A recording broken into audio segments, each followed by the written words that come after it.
चलिए, so let's start the concepts. ठीक है, ये अपन ने आर्टिकल 1 पढ़ लिया था। आर्टिकल 1 में कोई क्लियर अंडरस्टैंडिंग अपन को हो गई थी। ठीक है, टेरिटरी क्या होता है, यूनियन टेरिटरी क्या होता है, यूनियन ऑफ इंडिया क्या होता है, ये अपन ने इसके अंदर देख लिया था, right. So cessation, occupation, conquest अपन देख लिया। आर्टिकल 2 के अंदर दो चीजें थी, power to admit into the union of India new state. New state को एडमिट करने की पावर जो होती है, that is article, that is in what, in the article 2। और अगर कोई नया स्टेट हमको बनाना है तो हम नया स्टेट भी बना सकते हैं, एस्टैब्लिश कर सकते हैं न्यू स्टेट को। ठीक है, please let me know that voice is clear और not, just let me know. Yes sir, clear. Okay, so story of Sikkim हमने इसके अंदर पढ़ा था, और फिर हमने आर्टिकल 3 के ऊपर अपना कल वीडियो रुक गया था। ठीक है, तो let's understand the concept of article 3। Article 3 के अंदर हमने ऐसे बताया, जैसे ये हमारी टेरिटरी है, देखो ये टेरिटरी ऑफ इंडिया से रिलेटेड है सिर्फ। ठीक है, इसके अंदर हमने क्या करा, आर्टिकल 3 के अंदर मान लीजिए ये स्टेट था, इसके दो टुकड़े कर दिए हमने। ठीक है, एक राजस्थान स्टेट को दो टुकड़े कर दिए, एक राजपूताना बोल दिया, एक राजस्थान बोल दिया। ठीक है, ये दो टुकड़े कर दिए इसके अंदर। तो इस केस के अंदर क्या होगा, इस केस के अंदर कैसा प्रोसीजर हमको फॉलो करना होगा, that is in the article 3।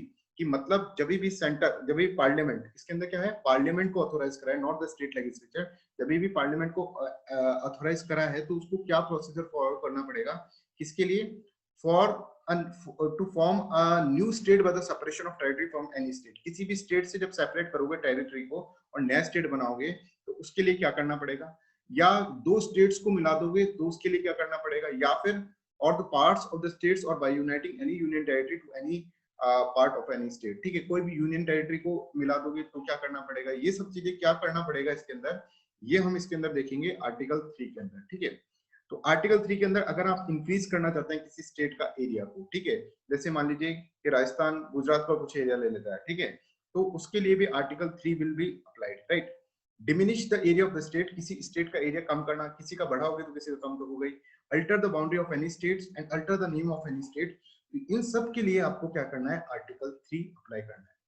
अब आर्टिकल 3 क्या होता है, और क्या आर्टिकल 3 कॉन्स्टिट्यूशनल अमेंडमेंट एक्ट होता है कि नहीं होता है, अपन ये समझेंगे। देखो, आर्टिकल 368 है जिसके अंदर हम कॉन्स्टिट्यूशन का अमेंडमेंट करते हैं, ये हम कल पढ़ेंगे डिटेल के अंदर। ठीक है, इसके अंदर दो तरीके से आप अमेंडमेंट कर सकते हैं।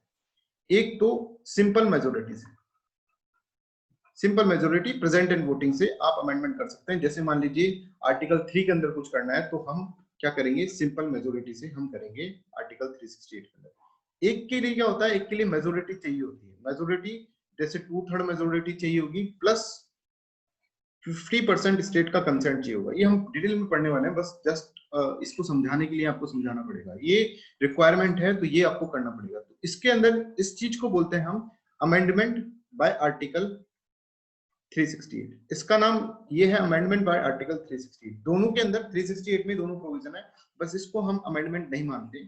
इसके अंदर जैसे कोई शेड्यूल के अंदर हमको कुछ लिखना है, जैसे हम कोई स्टेट को तोड़ेंगे, दो टुकड़ों में बांटेंगे, तो उसके अंदर शेड्यूल जो है, फर्स्ट शेड्यूल के अंदर चेंज होगा, तो उसके अंदर हमको चेंज करना है, तो that will come from the simple majority. मतलब article 2 and article 3 will come in the, will not be counted as a constitutional amendment। उसके अंदर शेड्यूल में चेंज तो हो रहा है बट वो सिंपल मेजोरिटी का है, इसलिए उसको काउंट नहीं किया जाएगा कॉन्स्टिट्यूशनल अमेंडमेंट के अंदर। Is this okay? ठीक है, तो जब भी हम आर्टिकल 3 अप्लाई करेंगे तो उसके अंदर बिल्कुल याद रखो कि उसके अंदर सिंपल मेजोरिटी की चीज होगी। आर्टिकल 2 के अंदर भी सिंपल मेजोरिटी होगा, कोई बड़ा मेजोरिटी नहीं होगा। ठीक है, कि मतलब 50% प्लस 2/3 मेजोरिटी नहीं होगा, इसके अंदर भी 50% प्रेजेंट एंड वोटिंग वाला केस होगा, राइट। अभी हम मेजोरिटीज को पढ़े नहीं है, मेजोरिटीज को पढ़ेंगे आगे चलकर। ठीक है, प्लस आर्टिकल 368 भी पढ़ेंगे, कल के लेक्चर में सब कंप्लीट होगा, राइट। सो देखिए, this is the what, this is the article 3। इसके अंदर ऑथोराइज किसको कर रहा है, first question can be from this one, parliament को ऑथोराइज किया जा रहा है, लेजिस्लेचर को ऑथोराइज ना करके, स्टेट लेजिस्लेचर को ऑथोराइज नहीं करके पार्लियामेंट। तो पार्लियामेंट चेंज कर सकता है नाम स्टेट का, पार्लियामेंट बाउंड्री चेंज कर सकता है। ठीक है, पार्लियामेंट स्टेट्स को अलग अलग करता है। अब ये क्या है, ये क्यों करा जा रहा है, because to maintain the grip on the states. Otherwise क्या करेंगे, स्टेट अपने हिसाब से इधर उधर करते रहेंगे, आपस में लड़ेंगे, ठीक है, अपने हिसाब से टुकड़े कर देंगे स्टेट्स के। ये अलाउड नहीं है, to grip, to hold a grip on the state. और स्टेट के ऊपर कंट्रोल करने के लिए सेंटर को ये पावर दी है, किसने, आर्टिकल 3 के अंदर, पार्लियामेंट के अंदर, पार्लियामेंट को पावर दी गई है कॉन्स्टिट्यूशन के द्वारा। ठीक है, तो article 3 lays down two condition in this regard. अब दो कंडीशन क्या है ये समझो। सबसे पहले ये है कि अगर आपको आर्टिकल 3 अप्लाई करना है तो सबसे पहले आपको प्रायर परमिशन लेनी पड़ेगी प्रेसिडेंट से। मान लो कि मेरे को वेस्ट बंगाल का नाम चेंज करना है, वेस्ट बंगाल का नाम चेंज करके मैं कोई और नाम लिखना चाहता हूँ उसको, मान लो कि मैं इसको ईस्ट बंगाल लिखना चाहता हूँ, ठीक है, या फिर मैं इसको एक्स नाम देना चाहता हूँ ऐसे। तो मुझे सबसे पहले ना पार्लियामेंट को सबसे पहले किसकी परमिशन लेनी पड़ेगी, प्रायर प्रेसिडेंट की परमिशन लेनी पड़ेगी कि प्रेसिडेंट साहब परमिशन। अब प्रेसिडेंट साहब परमिशन देने से पहले परमिशन से लेंगे किससे, वेस्ट बंगाल की गवर्नमेंट से। ममता बनर्जी से परमिशन लेंगे वेस्ट बंगाल की गवर्नमेंट से। अगर ममता बनर्जी कहती है कि हाँ कर दो, तब तो कोई दिक्कत नहीं, कर ही देंगे। अगर ऐसे बोलती है कि नहीं मत करो, तो भी क्या करना पड़ेगा, तो भी वो कर देंगे, ठीक है। तो इसके अंदर स्टेट का कोई से नहीं है बच्चों, समझ में आ रहा है, इसमें स्टेट का कोई से नहीं है। ममता बनर्जी की नहीं चलेगी इसके अंदर, इसके अंदर स्टेट का कोई से नहीं है। बस एक फॉर्मेलिटी की तरह स्टेट से पूछा जाता है, एक स्पेसिफिक टाइम के अंदर स्टेट को जवाब देना होता है। अगर स्टेट हाँ में जवाब देती है तो बहुत ही बढ़िया है, ना में जवाब देती है तो भी स्टेट को बोलते हैं कि आप लोग भाड़ में जाओ, हमको नाम चेंज करना है, हम चेंज करेंगे। ये पार्लियामेंट होता है, ठीक है। ये आर्टिकल 3 होता है इन द क्रूड लैंग्वेज और सिंपल लैंग्वेज में मैंने आपको बताया। तो सबसे पहला काम क्या है, सबसे पहले मान लीजिए मोदी जी को चेंज करना है, तो मोदी जी सबसे पहले किसके पास जाएंगे, प्रेसिडेंट के पास, कि साहब प्रायर परमिशन दे दो, ठीक है। तो वो उनको प्रायर परमिशन देने से पहले इससे एक बार वेस्ट बंगाल की गवर्नमेंट से पूछेंगे साहब दे दे क्या, तो उसको एक स्पेसिफिक टाइम दिया जाएगा, स्पेसिफिक टाइम के अंदर उसको हाँ या ना में जवाब देना होगा। अगर वो कोई भी जवाब देती नहीं है तो भी उसको एक जवाब मान लिया जाएगा अपनी तरह से ही प्रेसिडेंट के द्वारा। अगर हाँ में जवाब दे देती है देन इट इज फाइन, और अगर ना में जवाब देती है बच्चों, ठीक है, that is also fine with the centre. Centre can change the law, can change the name, can alter the boundary of the state any time, कैसे भी कर सकता है। एक बार बस पूछने भर की फॉर्मेलिटी भर करने की जरूरत है, ठीक है। अब इस चीज को जो मैंने आपको बताया ना, इसको अब हम समझते हैं, ठीक है। ये तो मैंने आपको शॉर्ट में बता दिया, अब इसको अपन समझते हैं। देखिए, कंटेम्पलेटिंग द अबव चेंजेस, ऊपर के चेंजेस को लगाने के लिए, can be introduce in parliament only with the prior recommendation of president. सबसे पहला स्टेप है प्रायर रिकमेंडेशन, कि प्रेसिडेंट साहब आप प्रायर रिकमेंडेशन दे दो। और प्रेसिडेंट की प्रायर रिकमेंडेशन कोई प्रेसिडेंट के डिस्क्रिप्शन पे बेस नहीं होती कि प्रेसिडेंट कहेगा कि हाँ सोच कर देंगे, नहीं, ये वही चीज होती है जो कि सेंट्रल गवर्नमेंट सोच रही है, वही प्रेसिडेंट को उसके अंदर हाँ करना होता है, because president works on the aid and advice on the cabinet ministers, ठीक है। तो उसके अंदर प्रेसिडेंट को हाँ ही करना है। तो मतलब ये वाला तो क्लियर है, अगर मोदी जी ने ठान लिया कि वेस्ट बंगाल का नाम चेंज करना है तो यहाँ पर तो कोई प्रॉब्लम नहीं आएगी, ठीक है। दूसरा, before recommending the bill, recommend करने से, बिल को रिकमेंड करने से पहले प्रेसिडेंट को क्या करना पड़ेगा, उस स्टेट लेजिस्लेचर से, उस कंसर्न स्टेट लेजिस्लेचर से, जैसे मान लो वेस्ट बंगाल है तो वेस्ट बंगाल से पूछना पड़ेगा, for expressing it's views with in a specific period, कि स्पेसिफिक पीरियड में डियर ममता बनर्जी आप क्या करें, आप हमें अपने व्यूज बताएं। ममता बनर्जी ने बोल दिया, कुछ भी बोला है, उसके बाद क्या होगा, द प्रेसिडेंट में extend the limit, time limit so specified. इस पे से क्वेश्चन एक बार मैंने एक टेस्ट सीरीज के अंदर देखा, क्या प्रेसिडेंट ने 10 दिन का टाइम दिया तो वो 12 दिन का टाइम कर सकता है, हाँ कर सकता है, एक्सटेंड कर सकता है टाइम, ये आपको याद होगा। अच्छा, अब क्या है, सब पूरी गेम किसके है, ममता बनर्जी के पाले के अंदर है। अब ममता बनर्जी से पूछा जाएगा कि क्या करते हैं, state fails to express an opinion with the stipulated times. अगर मान लो उसने 10 दिन के लिए बोला है और स्टेट ने 10 दिन तक कोई जवाब नहीं दिया कि हम टॉकिंग टर्म्स में नहीं है आपसे, तो हम बातें नहीं कर रहे हैं प्रेसिडेंट से, तो कोई जवाब नहीं दिया उन्होंने, ठीक है, तो उस वक्त उनके व्यूज को ऐसा माना जाता है कि प्रेसिडेंट के व्यूज के कॉन्करेंट होगा, ठीक है। Then it is deemed that it has expressed its views, उन्होंने अपने एक्सप्रेस कर दिए हैं व्यूज, और वो उसी तरह से माना जाएगा जो कि सेंट्रल गवर्नमेंट समझ रही है, जो कि प्रेसिडेंट समझ रहा है, राइट। अब देखो, प्रेसिडेंट और parliament is not bound by the views of the state legislature, bounded ही नहीं है भैया, स्टेट लेजिस्लेचर ने हाँ करा है ना करा है कुछ नहीं है, सिर्फ एक फॉर्मेलिटी के रूप में बोला है, मे आइदर एक्सेप्ट और reject them even if the views are received in the time. अगर टाइम पे भी 10 दिन के अंदर उसने ना बोल दिया तो भी उसको माने ना माने, ये सब क्या है, पार्लियामेंट के ऊपर डिपेंड करता है, प्रेसिडेंट के ऊपर।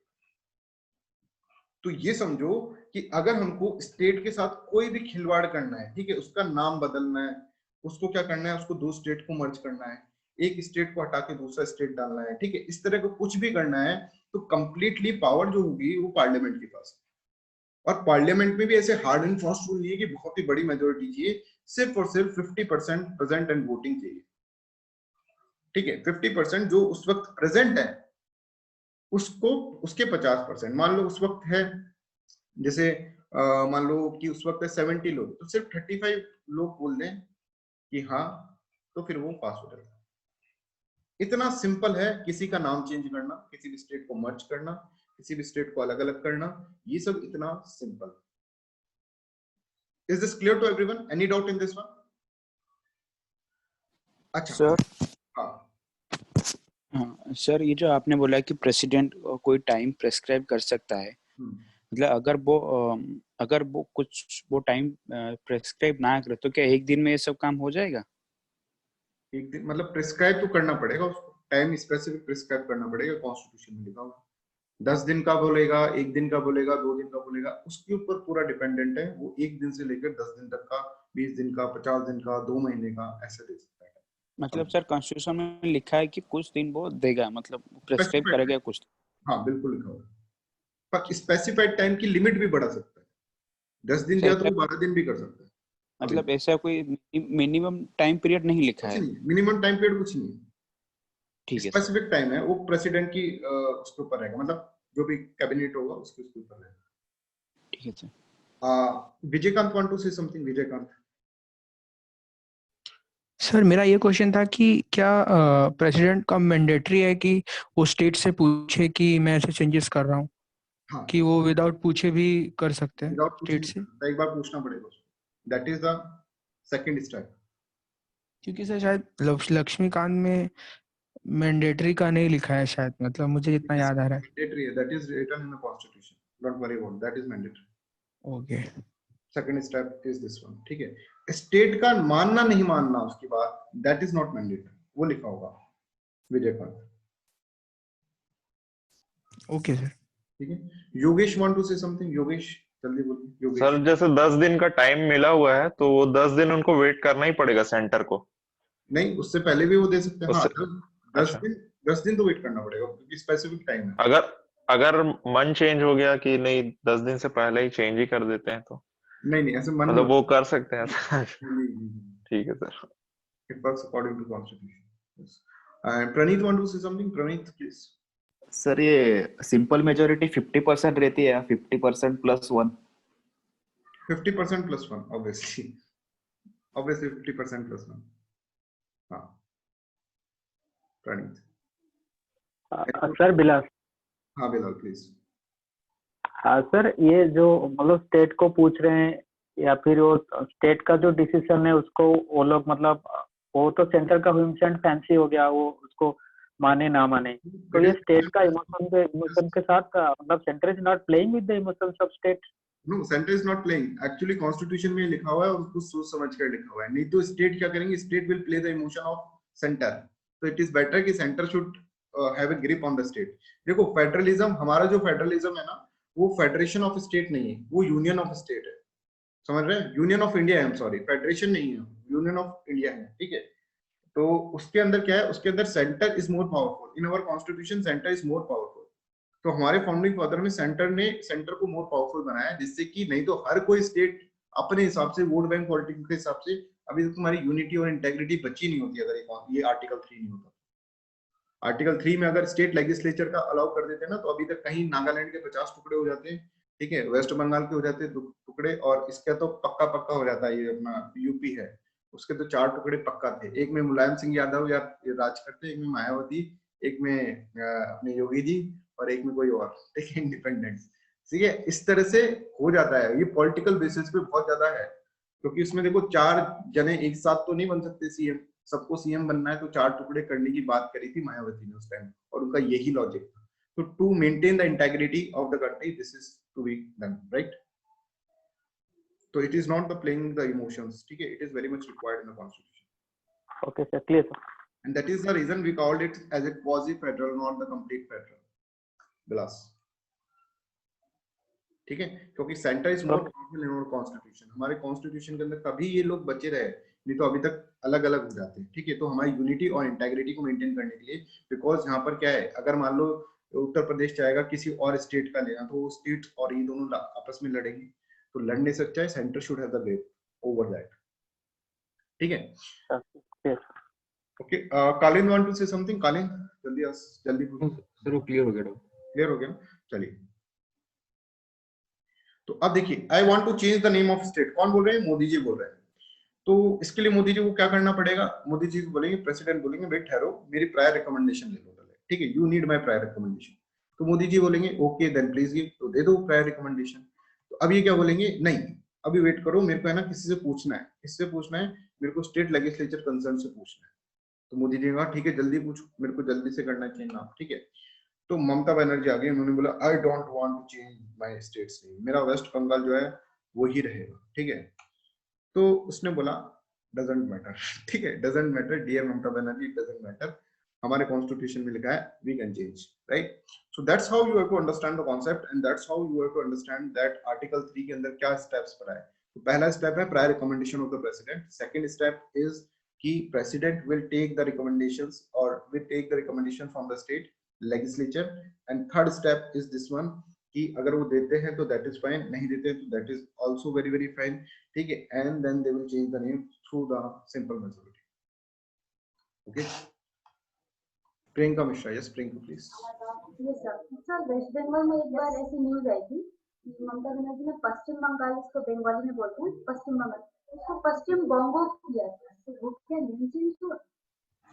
पश्चिम बंगाल नहीं, इंग्लिश में तो नहीं चेंज हुआ बट बंगाली में तो that is not, अगर वो अपनी अपने उसके अंदर कह सकती है, अपनी कैपेसिटी के अंदर कह सकती है, but that can not be considered in the schedule, schedule के अंदर नहीं लिख सकती वो, समझ रहे?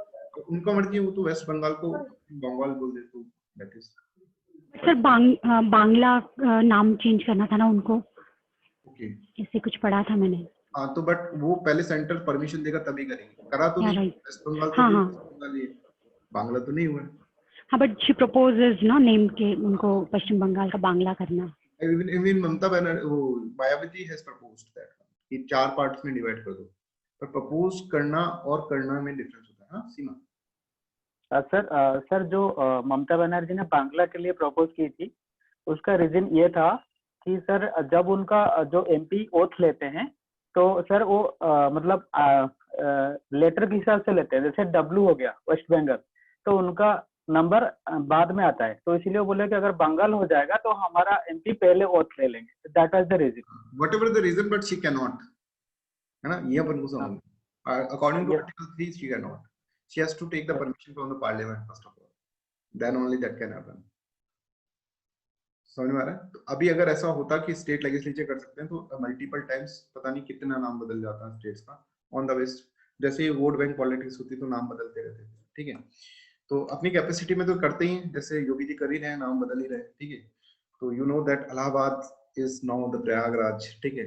चलो, it is thus clear that the constitution authorizes the parliament to form new states or alter the area boundaries or name of the existing state without their consent, बिना उनकी कंसेंट के हम ये कर सकते हैं। कौन कर सकते हैं? पार्लियामेंट कर सकते हैं। In other words, parliament can redraw the political map of India according to his will, अपनी विल के हिसाब से रीड्रॉ करता है। मान लीजिए दिस इज द मैप, है ना, अभी ये मैप है 4 स्टेट है, तो ये इस तरह से कैसे भी करके ये पार्लियामेंट इस तरह का बना देगी एक स्टेट, एक इस तरह का स्टेट बना देगी, ठीक है, ऐसा बना सकती है, कैसा भी स्टेट बना सकती है, कितने भी स्टेट इसके अंदर से निकाल सकती है, पार्लियामेंट के अंदर है। सिर्फ आपको वो स्टेप्स फॉलो करने होंगे जो मैंने आपको बताया, ठीक है। एंड इनडिस्ट्रिक्ट, इसलिए इसको बोला जाता है, देखो, an indestructible union of destructible state, मतलब यूनियन को आप डिस्ट्रक्ट नहीं कर सकते पर आप स्टेट्स को डिस्ट्रक्ट कर सकते हैं। Parliament has the power to destruct the state, मतलब स्टेट्स का आप बाउंड्री अल्टर कर सकते हैं, नाम अल्टर कर सकते हैं, पर यूनियन को आप नहीं कर सकते। तो यहाँ पर union is greater than what, union is greater than your state, ठीक है। सो अब ऐसा एक क्वेश्चन पूछा गया, देखो एक केस है बेरूवरी केस, उसके अंदर देखो क्या हुआ, एक बहुत इंटरेस्टिंग चीज है। क्या आर्टिकल 3 के अंदर, चलो हम कर तो सकते हैं कि जैसे विद इन द टेरिटरी हम कर सकते हैं कि भाई ये जो स्टेट है इसको, इसका, इस स्टेट का कुछ एरिया इस स्टेट को दे दो। क्या किसी स्टेट का एरिया हम किसी और कंट्री को दे सकते हैं, किसी नेक्स्ट कंट्री को हम दे सकते हैं कि नहीं दे सकते? ये क्वेश्चन आया। ये क्वेश्चन क्यों आया कि इसके अंदर क्या है, बिना आर्टिकल को अमेंड करे, बिना कॉन्स्टिट्यूशन को अमेंड करे, क्या हम बिना 368 आर्टिकल के अंदर कॉन्स्टिट्यूशन को अमेंड करें, क्या हम ऐसा काम भी कर सकते हैं? क्या ये भी आर्टिकल 3 के अंदर आता है? और एक्चुअल में क्या होता है, एक था बेरूबरी, एक जगह का नाम है, ठीक है, बेरूबरी। और ये जो है ना, जो लाइन रेड क्लिफ लाइन थी, अगर हम देखिए बांग्लादेश की तरफ है, ठीक है, अभी पहले वो पाकिस्तान था, तो रेड क्लिफ लाइन के अंदर है ना बहुत ही अलग तरीके से डिमार्केट करा है, ऐसे एक तरह से यूं लाइन खींच के वो चले गए। रेड क्लिफ जो थे, सर रेड क्लिफ, जो पाकिस्तान और इंडिया को डिमार्केट करके गए, तो उसके अंदर इस तरह की लाइन खींच के चले गए। अब इसके अंदर बेरूबरी क्या था, बेरूबरी आइडियली किसके अंदर आना चाहिए था, इसके अंदर आना चाहिए था, बांग्लादेश के अंदर, because that is not demarcated, वो अच्छे से मार्क नहीं किया गया था उसको कि बेलुवारी कहां पर आएगा। तो हमारे कॉन्स्टिट्यूशन के अंदर आर्टिकल 3 है, तो आर्टिकल 3 में देने की कोशिश हुई उसको, किसको, पाकिस्तान को। अब भैया देखो, कोई भी चीज अगर तुम पाकिस्तान को दोगे ना, तो कितनी सी भी चीज कैसे भी दो, कंट्री के अंदर बवाल उठी गई, कंट्री में बवाल उठा, लोगों ने प्रोटेस्ट करा, हम कैसे दे रहे हैं बिना पार्लियामेंट की परमिशन, बिना कॉन्स्टिट्यूशनल अमेंडमेंट करे हम कैसे दे रहे हैं ये चीज। तो इस वक्त पहली बार ऐसा केस हुआ कि अगर मान लीजिए कोई टेरिटरी को, आपको किसी स्टेट की टेरिटरी को बाहर देना है, बाहर किसी कंट्री को देना है, तो क्या ये पॉसिबल है? Can it be done through the executive actions? Executive action के थ्रू करा जा सकता है क्या? इसमें कॉन्स्टिट्यूशनल अमेंडमेंट रिक्वायर्ड है 368 आर्टिकल के अंदर, जिसके अंदर क्या करना होता है कि 2/3 मेजोरिटी प्लस आपको 50% स्टेट की कंसेंट चाहिए। क्या कॉन्स्टिट्यूशनल अमेंडमेंट रिक्वायर्ड है कि नहीं है? सुप्रीम कोर्ट ने कहा कॉन्स्टिट्यूशनल अमेंडमेंट रिक्वायर्ड है। समझ में आया? तो मतलब ये देखो, अब देखो, does the power of the parliament to diminish the area of the state includes also the power to cede Indian territory to a foreign country? क्योंकि आर्टिकल 3 में लिख रखा है कि आप कोई स्टेट है उसके एरिया को डिमिनिश कर सकते हो। डिमिनिश करने का मतलब ये है कि इसको तोड़कर क्या फॉरेन कंट्री को दे दो, ऐसा हो सकता है? तो फिर बेरूबरी केस के अंदर सुप्रीम कोर्ट ने कहा नहीं, ऐसा नहीं हो सकता है, आपको क्या करना पड़ेगा, आर्टिकल 368 के अंदर कॉन्स्टिट्यूशनल अमेंडमेंट करना होगा। You have to do constitutional amendment under Article 368. Then only this is possible. And तब जाकर 9th कॉन्स्टिट्यूशनल अमेंडमेंट हमने कराया और फिर बेरूबरी को किसको दिया है? पाकिस्तान को दिया है, जो कि अब बांग्लादेश के अंदर है। Is this clear to everyone? कि यहाँ पर जो डिमिनिश लिख रखा है, देखो बच्चों, यहाँ पर जो डिमिनिश लिख रखा है ना, ये देखो, diminish the area of the state, इसकी बात कर रहे हैं। तो डिमिनिश करने का मतलब ये भी हो सकता है, क्या ये भी हो सकता है, ऐसे पूछा गया कि भाई देखो, डिमिनिश करने का मतलब ये हो सकता है कि इसको तोड़कर किसी और स्टेट को दे दो। तो इसके अंदर क्या हुआ, किसी को नहीं पता था उस वक्त कॉन्स्टिट्यूशन क्या बोलता है इसके अंदर, किसी को नहीं पता है, ठीक है। अब क्या हुआ, ये जो केस था वो किसके पास गया? सुप्रीम कोर्ट के पास गया। प्रेसिडेंट राजेंद्र प्रसाद ने इस वक्त रेफर करा सुप्रीम कोर्ट को कि इसके अंदर बताओ भाई साहब क्या करना है। सुप्रीम कोर्ट ने कहा कि नहीं, इसमें तो कॉन्स्टिट्यूशनल अमेंडमेंट चाहिए, और फिर 9th कॉन्स्टिट्यूशनल अमेंडमेंट करा, और फिर इसके अंदर क्या करा, इसको हमने एरिया को किसको दे दिया, पाकिस्तान को दे दिया, जो कि अब बांग्लादेश के अंदर। Is this clear to everyone? Please let me know, क्योंकि इसके ऊपर थोड़ा सा डिबेट मेरे को करना है आप लोगों से। Any doubt in this one? तो डिमिनिश करने का मतलब क्या ये भी है कि इसका एरिया तोड़कर हम किसी और स्टेट को दे दें, किसी और कंट्री को दे दें? तो सुप्रीम कोर्ट ने कहा नहीं नहीं, इसके अंदर आपको क्या करना होगा, इसके अंदर आपको सबसे पहले आपको क्या करना होगा, इसमें आपको कॉन्स्टिट्यूशनल अमेंडमेंट करना होगा आर्टिकल 368 के अंदर, ठीक है। तो देखो, अब समझ लेते हैं इसको, है ना। पहले हमको समझना होता है, फिर सुनना होता है, फिर हम समझ लेते हैं इसको। देखो यहां तक तो आपको क्लियर है। अब देखो, does the power of the parliament to diminish the area of the state includes also the power to cede the Indian territory to a foreign country? ऐसा पूछा गया, रेफरेंस किया गया, प्रेसिडेंट का रेफरेंस हुआ किसके ऊपर? सुप्रीम कोर्ट के ऊपर। The decision to the central government to cede part of the territory known as Berubari West Bengal के अंदर से to Pakistan led to political agitation and controversy. ये केस अपन बेरूबरी केस जो अपन कर रहे हैं, thereby necessitated the presidential reference। President ने बोला कि सुप्रीम कोर्ट आप बता दो, तो सुप्रीम कोर्ट ने ऐसे बोला, supreme court held that the power of parliament to diminish the area of the state does not cover the cession of Indian territory to a foreign country। Foreign country को Indian territory देने का, सेजेशन करने का ये आपके पास power नहीं है। Hence Indian territory can be ceded to a foreign state only by amending the constitution under article 368। इसको बोला गया सुप्रीम कोर्ट के द्वारा। और यहाँ पे 9th कॉन्स्टिट्यूशनल अमेंडमेंट एक्ट हुआ, was enacted to transfer the state territory to the Pakistan। तो बच्चों अब इसके अंदर है ना एक डिबेट है, इसके अंदर उस वक्त प्रेम्बल को कंसीडर किया गया, प्रेम्बल को पढ़ा गया एक बार कि प्रेम्बल क्या बोलता है हमारा। तो प्रेम्बल के अंदर 2 टर्म लिख रखे हैं, सोवरेन एंड डेमोक्रेटिक। और हमने जब सोवरेन का मतलब पढ़ा था, तो गवर्नमेंट सोवरेन वो होता है, मतलब हमारी government of India is sovereign in that sense कि India is a sovereign country, कि यहाँ पर इंडिया क्या करेगी, इंडिया की जो गवर्नमेंट होगी, गवर्नमेंट तब सोवरेन मानी जाएगी जब वो ऐसे डिसीजंस ले सकती है कि कौन सा एरिया किसको देना है, कौन सा एरिया किससे लेना है। ये सब ये बेसिक होता है सोवरेनिटी का, कम से कम ये तो होना चाहिए। Plus democratic is also there. Democratic का मतलब क्या है, हमारे जो रिप्रेजेंटेटिव है ऐसे नहीं है कि अपने आप उठकर बैठ गए यहाँ पर, उनको रिप्रेजेंटेटिव्स को इलेक्ट किया गया थ्रू द डेमोक्रेसी, और डेमोक्रेसी से जब इनको इलेक्ट करा गया है तो इनके पास राइट होना चाहिए, इतना अधिकार तो होना चाहिए कि टेरिटरी को किसको देना है किसको नहीं देना है, ये तो कम से कम इसके पास अधिकार हो, फ्रेंडली रिलेशन बनाने के लिए किसी को गिफ्ट करना है, कम से कम ये तो अधिकार हो। ऐसा उसको डिबेट हुई। वो डिबेट शांत तब हो गई जब सुप्रीम कोर्ट ने डिसीजन दिया। सुप्रीम कोर्ट ने कहा कि नहीं भाई, आपको कॉन्स्टिट्यूशनल अमेंडमेंट करना ही होगा, ठीक है। तो is this concept clear? Please let me no. एक एक लेयर बाय लेयर अपन कर रहे हैं। यस और no, please write in the chat section. किसी को डाउट है इसके अंदर? तो उस वक्त इस डिबेट के ऊपर बात हुआ कि देखो क्या ये कॉन्स्टिट्यूशनल अमेंडमेंट के अंदर आता है कि नहीं आता है। तो उन्होंने कहा नहीं, कॉन्स्टिट्यूशनल अमेंडमेंट आपको करना होगा, राइट। चलिए, अब क्या होता है, सुप्रीम कोर्ट अपना डिसीजन चेंज, अब यहाँ पे 9th कॉन्स्टिट्यूशनल अमेंडमेंट करा और उसको दे दिया, उस वक्त दिया। अब सुप्रीम कोर्ट क्या बोलता है, लेट्स अंडरस्टैंड। और अपनी मिनिस्ट्री ऑफ एक्सटर्नल अफेयर्स फिर क्या चीज बोलती है, उसके अंदर ऑथेंटिक चीज मैं आपको दिखाता हूं। एक है मगन भाई versus union of India case, ठीक है, ये गुजरात के अंदर का टेरिटरी के बारे में केस था। On the other hand, the supreme court in 1969 ruled that the settlement of the boundary dispute between India and other country does not require a constitutional amendment। ये लिखो कि अगर मान लो कोई बाउंड्री डिमार्केटेड है, डिमार्केटेड नहीं है, अनडिमार्केटेड है, समझ में आ रहा है, कोई बाउंड्री अनडिमार्केटेड है, तो उस केस के अंदर आप कौन डिसाइड करेगा, उस केस के अंदर आपको अमेंडमेंट करने की जरूरत नहीं है, executive action can take place, executive action करे और उसके अंदर कोई कॉन्स्टिट्यूशनल अमेंडमेंट नहीं है। Article 3 can work in that. मतलब कि अगर मान लो बाउंड्री डिमार्केटेड नहीं है तो it can be done even through the executive actions as it does not involve the cessation of the Indian territory to a foreign country. इसका मतलब cessation नहीं है। तो ये समझो, बेरूबरी केस जो था ना, उसके अंदर भी अनडिमार्केटेड ही, पर उसके अंदर सुप्रीम कोर्ट कहता है कि आपको कॉन्स्टिट्यूशनल अमेंडमेंट की रिक्वायरमेंट है, ठीक है। मगन भाई के अंदर क्या था, उसके अंदर भी अनडिमार्केटेड थी, पर उसके अंदर सुप्रीम कोर्ट बोलता है कि नहीं, आपको रिक्वायरमेंट नहीं है, ठीक है। तो this is how the supreme court change is stand. Is this clear to everyone?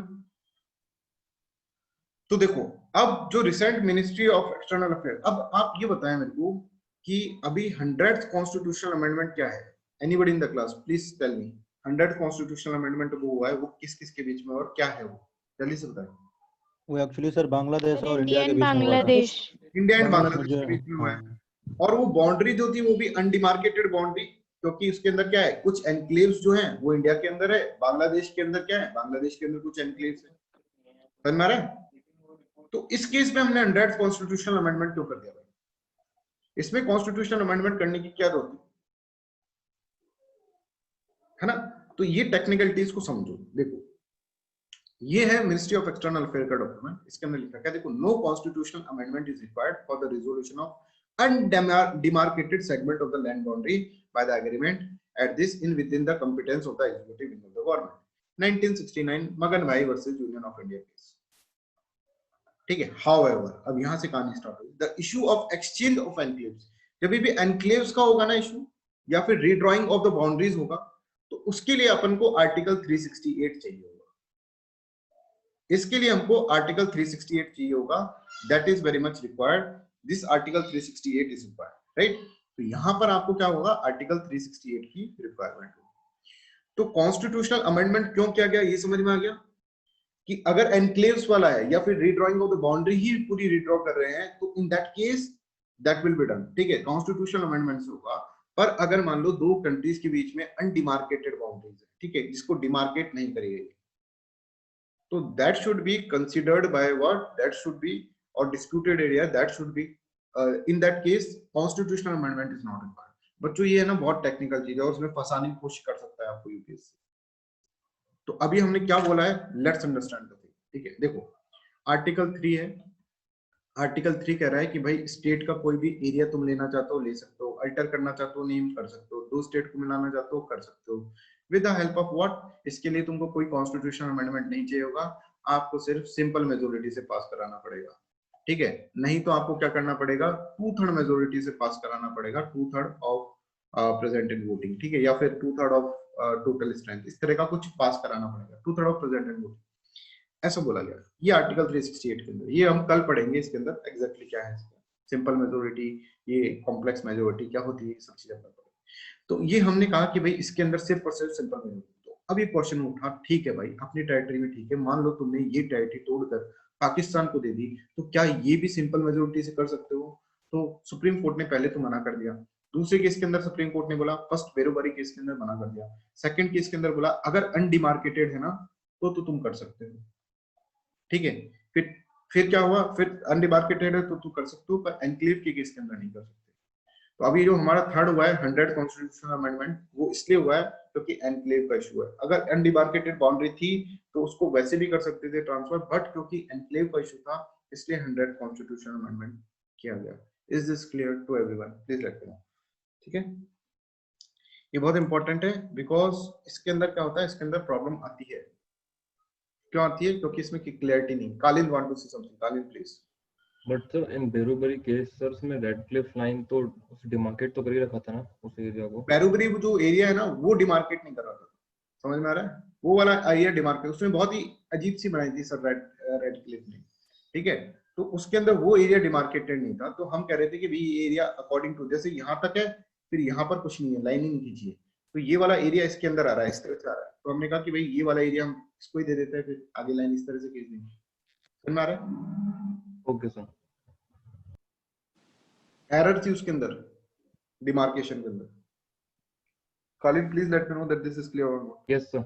जैसे NJ 482 NJ 9482 है, ठीक है, उसके बाद की बाउंड्री अपने पास नहीं है कि कहाँ होगा कहाँ नहीं होगा पाकिस्तान के अंदर, तो अनडिमार्केटेड एरिया है, ठीक है। Okay, उसको हम दे सकते हैं पाकिस्तान को, पर हम देंगे नहीं because it will create the issues, you know. Sir undemarcated है तो मतलब उसको डिस्प्यूटेड बोल सकते हैं ना? हाँ डिस्प्यूटेड बोल सकते हैं बिल्कुल। जैसे इंडिया पाकिस्तान में जैसे अगर डिस्प्यूटेड है तो वो एग्जीक्यूटिव ऑर्डर से किया जा सकता है। हाँ वो कर सकते हैं, ठीक है। अनडिमार्केटेड मतलब डिस्प्यूटेड है, अब इसमें डिमार्केशन नहीं किया गया है, ठीक है। डिमार्केटेड मतलब डिमार्केटेड है। अब कुछ कंट्री क्या होती है, जैसे चाइना है, चाइना बोलता है कि अरुणाचल प्रदेश अनडिमार्केटेड है, हम बोलते हैं डिमार्केटेड है। वो कंट्री का परसेप्शन, तो हमारा जो परसेप्शन है हम मानेंगे, ऐसे दूसरे का परसेप्शन हम नहीं मानेंगे। हिमांशु ठीक है? चलो अब आर्टिकल 4 के अंदर ये लिख रखा है कि आर्टिकल 2 और article 3 shall contains provision for the amendment of first schedule and fourth schedule. Fourth schedule क्यों आएगा?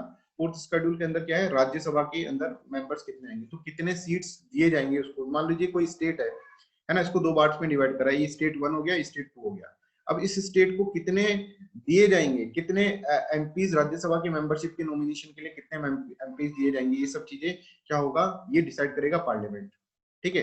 तो आर्टिकल 2 और article 3 shall not such provision of amendment of the first schedule और फोर्थ शेड्यूल के अंदर अमेंडमेंट होगा as may be necessary to give the effect of the provision of the law and may by such supplemental incidental and consequential provision. कि supplemental incidental and consequential का मतलब क्या है, उसके बाद टुकड़े करने के बाद क्या क्या कॉन्सिक्वेंसेस होगी, इसके ऊपर पूरा का पूरा पार्लियामेंट डिपेंडेंट है कि उसके बाद कितनी सीट्स उनको डिमार्केट किया जाएगा, किसके अंदर राज्यसभा के अंदर कितना कुछ उनको करा है, क्या उसके अंदर किस तरह का लगेगा, वो यूनियन टेरिटरी बनेगा, स्टेट बनेगा, तो वो सारे प्रोविजंस क्या है पार्लियामेंट में डीम नेसेसरी, वैसे पार्लियामेंट कर सकती है। This is the original crude language of the word.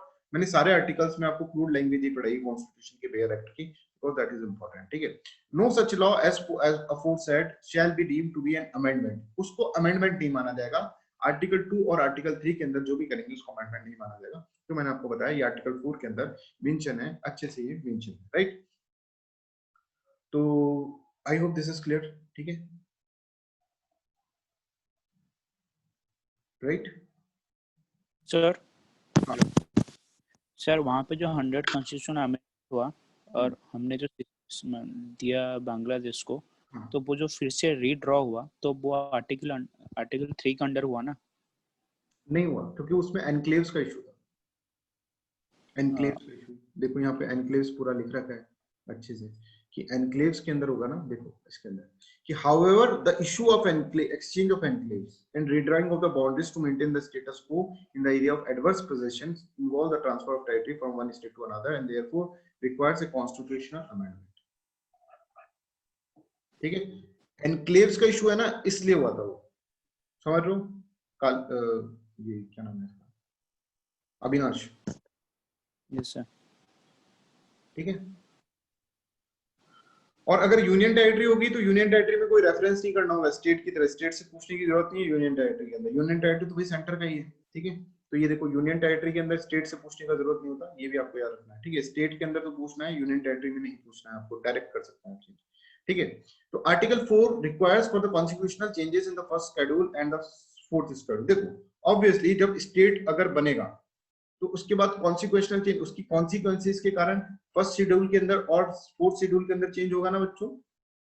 First schedule के अंदर चेंज होगा क्योंकि उसका नाम, जैसे 2 स्टेट बन गए नए, एक का नाम ए था, एक पूरे स्टेट का नाम ए था, अब बी और सी स्टेट बन गए, ए को तोड़ के बी और सी, तो उसका नाम लिखा जाएगा ना फर्स्ट शेड्यूल के अंदर कि कौन सा स्टेट बना है, तो फर्स्ट शेड्यूल के अंदर वो नाम लिखा जाएगा। एंड फोर्थ शेड्यूल की कितनी सीट्स उसको नॉमिनेट किया जाएगा राज्यसभा के इलेक्शन के लिए, वो भी इसके अंदर लिखा जाएगा।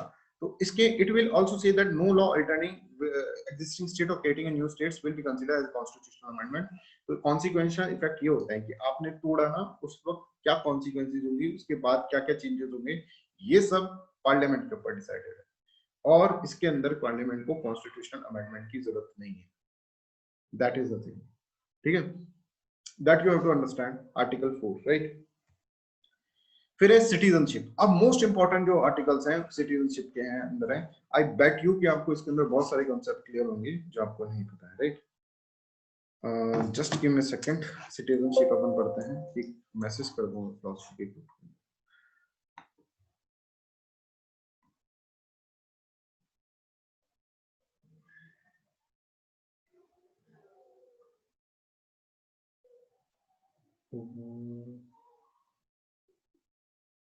So any doubts you can ask me in the chat section.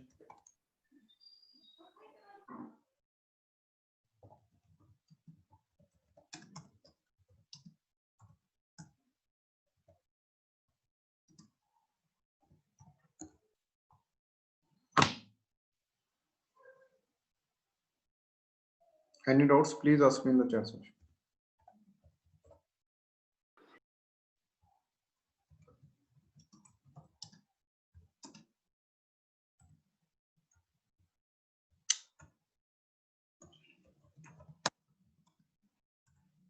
बच्चों इनसे बाहर कुछ भी नहीं आता है ना, जो भी पढ़ा रहे हैं ना आपको, इससे बाहर कुछ नहीं आएगा, प्लीज ट्रस्ट मी, ठीक है। अभी जैसे मेरा पढ़ाने का ये स्टाइल रहता है कि जिससे आपको और कोई चीज को आपको रेफर नहीं करना पड़े, ठीक है। जो भी छोटी छोटी चीजें, छोटी मोटी चीजें, वो तो मैं आपको बोल ही दूंगा पढ़ने को, तो आप इजीली अपने आप हिसाब से भी पढ़ सकते हैं, ठीक है। तो इस चीज के बाहर से जैसे सिटीजनशिप पढ़ा रहे हैं, तो सिटीजनशिप में इसके बाहर से कुछ नहीं आएगा, ठीक है, don't worry about that one, ठीक है। सिटीजनशिप एक कॉम्प्लेक्स टॉपिक है जो आपने बहुत कोशिश करी होगी समझने की, पर नहीं समझ में आया होगा, ठीक है। अभी सिटीजनशिप के अंदर अमेंडमेंट भी हुआ है, कॉन्स्टिट्यूशनल अमेंडमेंट हुआ है, ठीक है, सिटीजनशिप के अंदर। तो सिटीजनशिप अमेंडमेंट एक्ट जो है वो क्या है, वो भी हम इसके अंदर समझेंगे, और एक्चुअल में क्या हुआ है, किस तरह से, क्या पार्लियामेंट के पास अधिकार है सिटीजनशिप के अंदर चेंज करने के लिए। तो हाँ भाई, पार्लियामेंट के पास ही अधिकार है, ये भी हम इसके अंदर समझेंगे, ठीक है। आर्टिकल 11 ये बोलता है हम, ठीक है। तो article 5, 6, 7, 8 this are not important at all, क्योंकि कॉन्स्टिट्यूशन जब बना उसके कमेंसमेंट के ऊपर क्या क्या हमने करा उसके बारे में, एंड 10, ठीक है। तो ये तो आपके लिए बिल्कुल इंपॉर्टेंट नहीं है, आपके लिए इंपॉर्टेंट है क्या, आपके लिए इंपॉर्टेंट है 9 एंड 11 प्लस सिटीजनशिप एक्ट, क्योंकि हर कुछ सिटीजनशिप एक्ट के अकॉर्डिंग हुआ है, 11th के थ्रू सिटीजनशिप एक्ट के अंदर हुआ है। सिटीजनशिप एक्ट के अंदर क्या लिख रहा है, क्या होता है बर्थ के द्वारा सिटीजन देना, सिटीजनशिप देना, क्या होता है डिसेंट के द्वारा देना, क्या होता है citizenship by the word registration, naturalisation, ये सारे कॉन्सेप्ट आपको इसके अंदर क्लियर कट अंडरस्टैंडिंग होनी चाहिए, और क्वेश्चन यहीं से पूछे जाते हैं, ठीक है। तो लेट्स अंडरस्टैंड द कॉन्सेप्ट। अभी फॉर योर काइंड इन्फॉर्मेशन, अभी फिलोसफी का मैंने पेपर देखा, ऑप्शनल पेपर, ठीक है। तो फिलोसफी के ऑप्शनल पेपर के अंदर से सारे ही क्वेश्चंस ऑलमोस्ट जो भी टॉपिक्स मैंने पढ़ाए अभी, सारे ही क्वेश्चन उसी वे में पूछे गए जिस वे के अंदर मैंने बच्चों को समझाया है, ठीक है। तो it gives me a lot of confidence कि जो पढ़ा रहे हैं उसके अंदर से आ रहा है, और वो भी ऑप्शनल का पेपर जो पढ़ा रहे हैं, ऑप्शनल की सब्जेक्ट के अंदर, फिलोसफी जैसा सब्जेक्ट के अंदर वही क्वेश्चन आ जाना है, जिस वे के अंदर मैंने पढ़ाया इवन उसी वे के अंदर एग्जाम्पल के फॉर्म के अंदर क्वेश्चन पूछे गए, ठीक है। तो उससे मेरे को बहुत ऐसा लगता है कि हाँ ठीक है, मैं सही डायमेंशन में पढ़ा रहा हूँ, सही डायरेक्शन में पढ़ा रहा हूँ। मैं चाहता हूँ कि प्रीलिम्स में भी मैं उसी तरह से पढ़ाऊँ, and it will take time, ठीक है, obviously it will take time. I will try कि मैं 7 days क्लास कर दूं इसलिए आपके लिए, ठीक है, क्योंकि मैं कुछ नहीं चाहता ऐसा कि आप ऐसे बोले कि सर आपने बोला था सब कुछ आएगा बट इसमें कुछ, पर इसके लिए आपको क्लियर कट अंडरस्टैंडिंग के लिए ऑब्वियसली आई नीड टाइम। सो मैं चाहता हूँ कि मैं अपने आपको ज्यादा पुश करूँ इसके अंदर, ठीक है। तो 7 days में क्लास करना चाह रहा हूँ, ठीक है, जैसे मैंने आपको बताया था 7 days क्लास होगा, तो मॉर्निंग या फिर इवनिंग के अंदर जो भी टाइम स्लॉट होगा, तो आई विल एक्ट अकॉर्डिंगली, ठीक है। आप लोग जैसा बोलेंगे वैसा अपन करेंगे इसके अंदर, ठीक है। Is this clear? तो चलिए, सिटीजनशिप क्या होता है, सिटीजनशिप और नेशनैलिटी के अंदर क्या अंतर होता है? जैसे देखो, सिटीजनशिप होता है डोमेस्टिक कॉन्सेप्ट, ठीक है। सिटीजनशिप एक डोमेस्टिक कॉन्सेप्ट है। जैसे मैं कहूँ कि आई एम एन इंडियन, ठीक है, इंडिया में रहकर मैं आई एम एन इंडियन बोल रहा हूँ, तो that is known as citizenship. Nationality का मतलब क्या होता है? नेशनैलिटी का मतलब विदेश में जाके जब मैं बोल रहा हूँ कि आई एम एन इंडियन, तो वहां पर क्या है, मैं अपनी नेशनैलिटी बता रहा हूँ, ठीक है। यहाँ पर तो क्या है, मेरी सिटीजनशिप है। सिटीजनशिप का मतलब क्या है कि मान लीजिए कोई कंट्री का सिटीजन है, तो उसको बहुत सारे एंटाइटलमेंट्स दिए जाते हैं, ठीक है। उसको बहुत सारे एंटाइटलमेंट दिए जाते हैं, टाइम टू टाइम सिटीजन्स को एंटाइटलमेंट्स, कुछ राइट्स, अधिकार उनके पास होते हैं, ठीक है। तो इसके अंदर क्या होता है, इसके अंदर this is known as what, this is known as citizenship, ठीक है। और नेशनैलिटी का मतलब क्या होता है? Nationality is international concept, while citizenship is domestic concept, ठीक है। डोमेस्टिक कॉन्सेप्ट होता है। अब देखो, तीन तरह की चीजें होती हैं, एक तो सिटीजन होता है, और एक एलियन होता है, और एक एनिमी एलियन होता है। सिटीजन मतलब जो तुम्हारा सिटीजन है। अब सिटीजन कैसे बनते हैं, इसके अंदर, इस आर्टिकल्स के अंदर हम पढ़ेंगे कि how we become a citizen, और आप लोग कैसे सिटीजन हैं इंडिया के, कौन सा प्रोविजन लगा है आप लोग की सिटीजनशिप के लिए, ये भी हम इसके अंदर पढ़ेंगे, ठीक है। एलियंस का मतलब क्या है? जैसे कोई कंट्री के अंदर जो कि बाहर के लोग हैं, ठीक है, जैसे मान लीजिए कोई एक्स कंट्री का है, चाइना को कोई पर्सन है, तो that is known as alien, ठीक है। अच्छा, चाइना के ही सिटीजन्स एक टाइम पे एलियन से एनिमी एलियन बन गए थे, और वो टाइम था 1962 का वॉर, ठीक है। तो जब भी किसी दो कंट्री के बीच में वॉर होता है, युद्ध होता है ना बच्चों, तो उस केस के अंदर क्या होता है, उस केस के अंदर एनिमी एलियन का कॉन्सेप्ट आ जाता है। That is for a time being, that is for a particular period of time. Particular period of time तक के लिए क्या होता है, वो जो कॉन्सेप्ट होता है, that is what known as enemy alien concept. तो is this clear to everyone? What is enemy alien, what is alien, and what is citizen? Alien is foreigner, any foreigner जिसके अंदर, जिससे हम युद्ध में नहीं है उसको। अभी हम इस स्टेज में युद्ध में नहीं है, ना ही चाइना से युद्ध में नहीं है हम, ठीक है। तो युद्ध के अंदर नहीं है, तो इसका मतलब क्या है कि हम उसको एलियन मान रहे हैं, ठीक है। अब ये कब डिसाइड होता है कि आप युद्ध में है कि नहीं है, कि कोल्ड वॉर का पीरियड चल रहा है, उसको भी युद्ध माना जा सकता है, ये सब पार्लियामेंट डिसाइड करेगा। Parliament will take care of this one, ठीक है। Citizens, aliens and enemy aliens, this three concepts are there. अब देखो, कोई भी सिटीजन, कोई भी कंट्री होगी, उसके अंदर दो यूनिवर्सल प्रिंसिपल होता है, ठीक है। कोई कंट्री होता है इसको फॉलो कर रहा है, कोई कंट्री होता है इसको फॉलो कर रहा है। जस्ट सॉली, जस्ट सॉली का मतलब क्या है? अगर तुमने उस देश के अंदर जन्म ले लिया, तो you will become what, you will become the citizen, ठीक है। और कुछ रूल्स एंड रेगुलेशन है कि भाई कितने दिन पहले जन्म, ऐसा सिटीजन। दूसरा होता है कि blood relation, on the basis of blood relation. मान लो तुम अमेरिका के अंदर जन्म लिया तुमने, और तुम्हारे पिताजी जो है वो इंडिया के सिटीजन है, तो तुम्हारा ब्लड रिलेशन भी काउंट होगा उसके अंदर। तो कुछ कंट्री जो होती है ना, जो कुछ कंट्री होती है, वो सिर्फ और सिर्फ जस्ट सोली के ऊपर बेस करती है, सिटीजनशिप देती है अपनी। जैसे America, America jus soli place of birth के ऊपर देती है। हम ब्लड रिलेशन को भी देखते हैं, हम दोनों को देखते हैं, बर्थ को भी देखते हैं और ब्लड रिलेशंस को भी देखते हैं, ठीक है। तो this why, that's why we are following the principle of jus soli as well as jus sanguinis, ठीक है। ये इंपॉर्टेंट है आपको। ये देखो, यहाँ से क्वेश्चन आता है, प्लेस ऑफ बर्थ भी देख रहे हैं हम, ब्लड रिलेशन भी देख रहे हैं। ब्लड रिलेशन कैसे देखते हैं हम ये बताएंगे आपको, पूरा डिटेल के अंदर ये आपको इसके अंदर समझाया जाएगा। We have both two principle, हमारे दोनों हम प्रिंसिपल्स को फॉलो करते हैं। हम प्लेस ऑफ बर्थ भी देखते हैं, हम ब्लड रिलेशन भी देखते हैं। अभी समझाएंगे तो ये समझ में आएगा, राइट। कॉन्स्टिट्यूशनल प्रोविजन क्या है? 5 से लेकर 11 तक है, और they deal with the citizenship eight the time of commencement of the constitution. Constitution के कमेंसमेंट के टाइम पर ये जो है 5 से 11 आर्टिकल वर्क करे थे, ठीक है।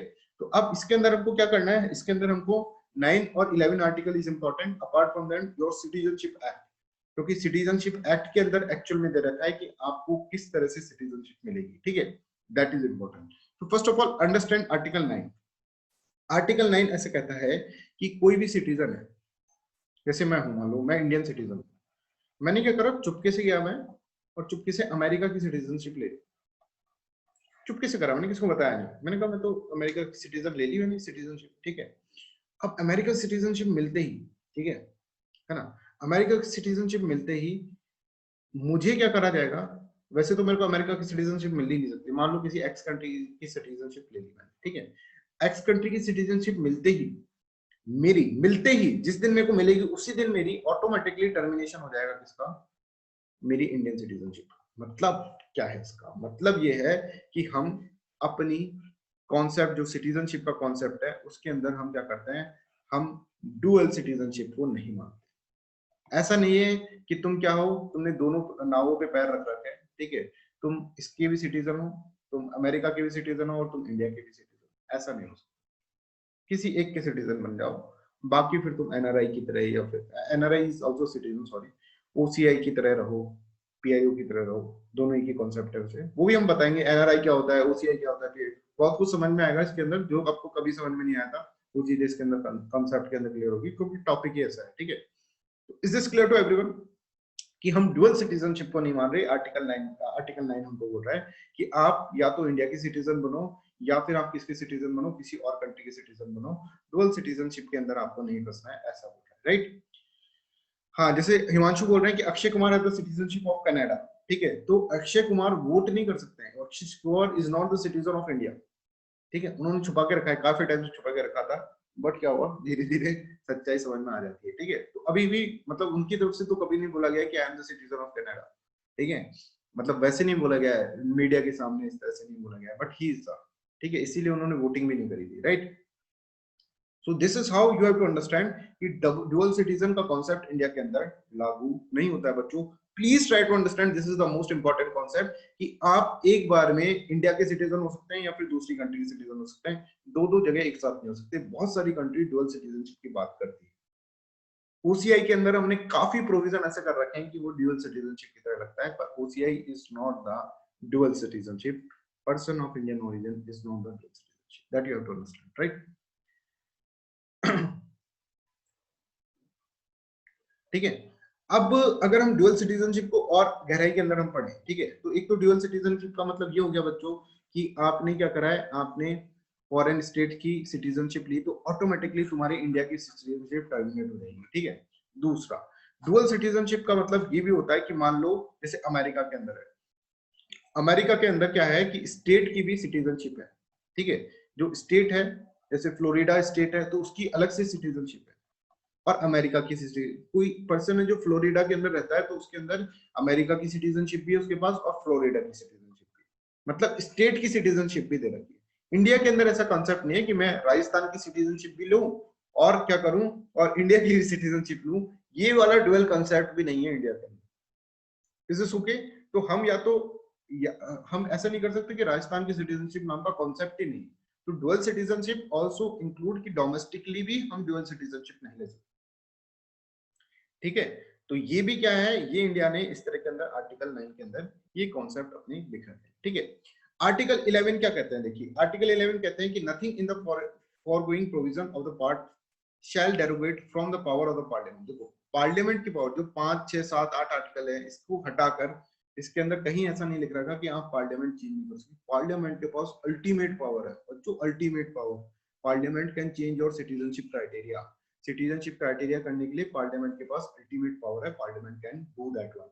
जैसे अभी सिटीजनशिप अमेंडमेंट एक्ट लेकर आई है पार्लियामेंट, उसके थ्रू पार्लियामेंट ने कर दिया चेंज, ठीक है। क्या चेंज करा है, क्या नहीं करा है, क्या उसके अंदर प्रॉब्लम है, क्या नहीं है, ये सब चीजें हम डिटेल में पढ़ेंगे, डोंट वरी, आज के लेक्चर में भी पढ़ेंगे, राइट। तो आर्टिकल 11 क्लियर, इस आर्टिकल 11 क्लियर, ठीक है। आर्टिकल 11 के अंदर ये होता है कि किस तरह से आपको एक्विजिशन करनी है सिटीजनशिप को, किस तरह से टर्मिनेट करनी है, क्या रूल्स एंड रेगुलेशन बनाना है। कल को अगर बोलेंगे ड्यूअल सिटीजनशिप है इसके अंदर, पार्लियामेंट अगर बोलती है तो अलाउ हो जाएगी बच्चों। इसके अंदर कुछ ही लिखा हो, इसके अंदर nothing in the foregoing provision will stop parliament to make the law. Parliament अपने हिसाब से बना सकती है लॉ, और उसको बोलते हैं सिटीजनशिप अमेंडमेंट एक्ट, ठीक है। अब सिटीजनशिप अमेंडमेंट एक्ट अभी आया है 2019 दिसंबर के अंदर, जिससे कि हमने देखा था कि एंटी सीए प्रोटेस्ट हुआ था, एंटी एनआरसी प्रोटेस्ट हुआ था, वो सब चीजें क्या है वो भी हम इसके अंदर अंडरस्टैंड करेंगे। तो हमारा सिटीजनशिप एक्ट मेन है, ठीक है, हमारे जो मेन चीज है वो सिटीजनशिप एक्ट है, क्योंकि आर्टिकल 11 में कह रखा है कि भाई पार्लियामेंट तुम फ्री हो कंप्लीटली, तुम्हारी जैसी इच्छा हो वैसे करो ना यार, तुम क्या दिक्कत क्या रही, कौन तुमको रोक रहा है, ठीक है। तो सिटीजनशिप एक्ट के अंदर लिख रखा है कि 5 चीजें, by birth, by descent, by registration, by naturalisation, by incorporation of territory, इन 5 चीजों से आप क्या कर सकते हैं, किसी को सिटीजन बना सकते हैं। ओके, इन 5 चीजों से बना सकते हैं क्या? हाँ, छठी कोई चीज नहीं है जिससे कि आप सिटीजन बनाओगे, तो इन 5 के अंदर से कोई भी सिटीजनशिप आए।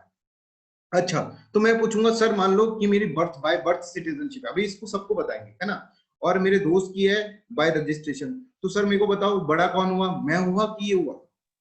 बोले नहीं भैया ऐसा कुछ नहीं है, सब सिमिलर है, जो तुमको अधिकार, तुम भी सिटीजन ये भी सिटीजन, 100%, ये भी प्रेसिडेंट बन सकता है, तुम भी प्रेसिडेंट बन सकते हो, 100% दिस इज अलाउड। समझ में आ रहा है? तो bye birth, by descent, by registration, by naturalisation, by incorporation of territory, यहाँ पे कोई भी सिटीजन बना तो वो सिटीजन है इंडिया का। ऐसा नहीं बोल सकते कि अरे भाई ये तो विदेशी है, ये सिटीजन नहीं है। अगर सोनिया गांधी सिटीजन है इंडिया की तो सोनिया गांधी प्रेसिडेंट बन सकती है, सोनिया गांधी प्राइम मिनिस्टर बन सकती है, कुछ भी बन सकती है, ठीक है। अगर वो नहीं है तो कुछ नहीं बन सकती। अक्षय कुमार कुछ नहीं बन सकता है, ठीक है, क्योंकि he is not the citizen, ठीक है। He can not even MP भी नहीं बन सकता है, गवर्नमेंट सर्विस भी नहीं कर सकता, ठीक है, बताएंगे इसके बारे में, राइट। तो I hope this is clear कि by birth, by descent, by registration, by naturalisation और बाय इनकॉर्पोरेशन ऑफ टेरिटरी, ये हमको इसके अंदर कंसेप्ट पढ़ना है। सबसे पहले first important thing by birth. चलो अब देखो इसके अंदर जो हम पढ़ रहे हैं ना वो कहीं पूछा नहीं जाएगा, बट तुम्हारे अंडरस्टैंडिंग के लिए बता रहे हैं, ठीक है। हो सकता है पूछा भी जाए, है ना, पर उसको टिपिकल है बहुत याद करना, तो याद कर लो तो that is very fine. But अगर याद नहीं होता ना तो ज्यादा पेन मत देना दिमाग पे, कहीं इसके चक्कर में पूरा तुम पॉलिटी को छोड़ के यही रटने लग जाओ, ठीक है, क्योंकि इसके अंदर थोड़े से इतना फैक्चुअल भी नहीं आता पर आ भी सकता है, तो आपको मेरे को बताना तो जरूरी है, ठीक है। तो देखो no automatic citizen by birth to the child, सबसे पहले इंपॉर्टेंट चीज है that can be a question, one line और क्वेश्चन, कि कोई भी सिटीजनशिप बाय बर्थ नहीं होगी to the children of foreign diplomat. मान लो फॉरेन डिप्लोमेट है और वो क्या है, वो यहाँ पर इंडिया में रह रहा है और उस वक्त उसको कोई बच्चा उसका जन्म दिया है, ठीक है, और वो बाय बर्थ इंडिया के अंदर आया है, ठीक है, तो उसके अंदर क्या है, उसको सिटीजनशिप नहीं मिलेगी, फॉरेन डिप्लोमेट्स को नहीं मिलेगी, ये इसके अंदर बोल रखा है फर्स्ट पॉइंट के अंदर बाय बर्थ, ठीक है। अब सेकंड 3 कैटेगरी से बच्चों, अब इनको एक एक करके अपन पढ़ते हैं, फिर अपन बाद में फिर एनिमेशन के थ्रू भी समझ लेंगे इसको, ठीक है। Person born on or after 26 January 1950 but before 1 July 1987, मतलब कि मान लो कि आपकी कोई बड़ी बहन हुई, तुम लोग तो नहीं होगे इस कैटेगरी के अंदर, बड़ी बहन हुई, ठीक है, बड़ा भाई हुआ, तो वो उस कैटेगरी में आ जाए। तो ऐसे याद रखो बड़े भैया को क्या चाहिए था सिटीजनशिप के लिए, ठीक है, ऐसे समझो। Person born in India irrespective of nationality of parents, तो वो बस तुम्हारे बड़े भैया जन्म ले ले इंडिया के अंदर, चाहे तुम्हारे पेरेंट्स कोई भी हो, अमेरिकन हो, अफ्रीकन हो, ठीक है, कोई भी हो, ठीक है, पाकिस्तानी नहीं सॉरी, ठीक है, अमेरिकन, ये कोई भी हो, तो उसके अंदर क्या करेंगे, उसके अंदर इसको कंसीडर कर लिया है, राइट। तो देखो person born on or after 26 January 1950 but before the 1 July 1987, तो उसको बस जन्म लेना है इसके अंदर। अब उसके पेरेंट्स कुछ भी हो, तो मतलब तुम्हारा बड़ा भाई, अगर मान लो कोई बड़ा भाई है जिसका एज 1987 से पहले का है, इतना बड़ा होना चाहिए, ठीक है, तो या फिर तुम्हारे कोई कजिन ब्रदर को याद कर लो, ठीक है, तो उनको सिर्फ जन्म लेना था, पता है आपको, उनके पेरेंट्स की nationality will not matter at all, that is the first category. जन्म ले लो, जन्म भर ले लो, फिर इसके अंदर तुम्हारा काम सही हो जाए, ठीक है। बट ये बिल्कुल याद रखना, ऑटोमेटिक सिटीजनशिप डिप्लोमेट्स के लिए नहीं होगा। कोई डिप्लोमेट्स हुआ उस टाइम पर इसके अंदर फॉरेन डिप्लोमेट आया और उस टाइम इस तरह से हुआ, तो that will B not considerable, क्योंकि डिप्लोमेट्स तो यहीं रहते हैं, यहाँ पे रहेंगे तो बच्चे भी पैदा होंगे उनके, ठीक है, तो इसलिए उसको कंसीडर नहीं करना। बट कोई भी फॉरेनर, ठीक है, आए इंडिया के अंदर इस डेट तक, अगर वो जन्म हो गया, कोई फॉरेनर पेरेंट्स उसके, then also irrespective of the nationality of parent that will be considered, ठीक है। this is category number 1। कहां पर आ गए, 1987 तक आ गए। अब 1980, हाँ,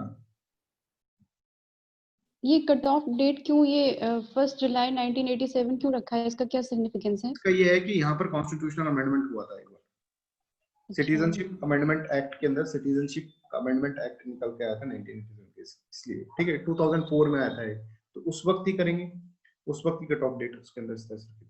और इसका जो रीजन था, इसका जो अगर आप पर्टिकुलर रीजन रहेंगे कि बोडो लैंड के ऊपर बहुत इशू चल रहे थे उस वक्त, ठीक है, वहां पे कह रहे थे कि कौन ओरिजिनल्स है ना, नॉर्थ ईस्ट के अंदर बहुत सारे मूवमेंट चल रहे थे उस वक्त, ठीक है, नागालैंड के अंदर कौन ओरिजिनल है कौन नहीं है, तो उसके लिए ये एक क्राइटेरिया रखना जरूरी था।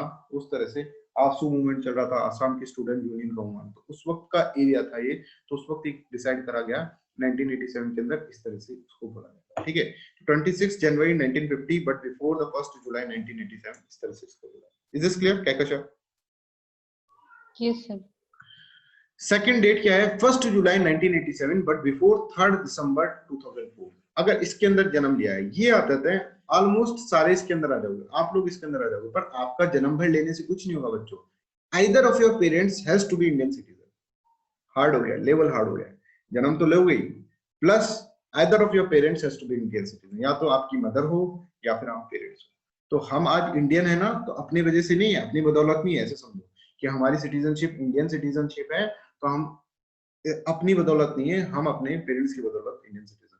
कोई ऐसा बच्चा बैठा है क्लास में जो 2004 के बाद पैदा हुआ हो? कोई नहीं हुआ है, बस पूछ रहे हैं कहीं कोई बैठ गया हो, ठीक है। तो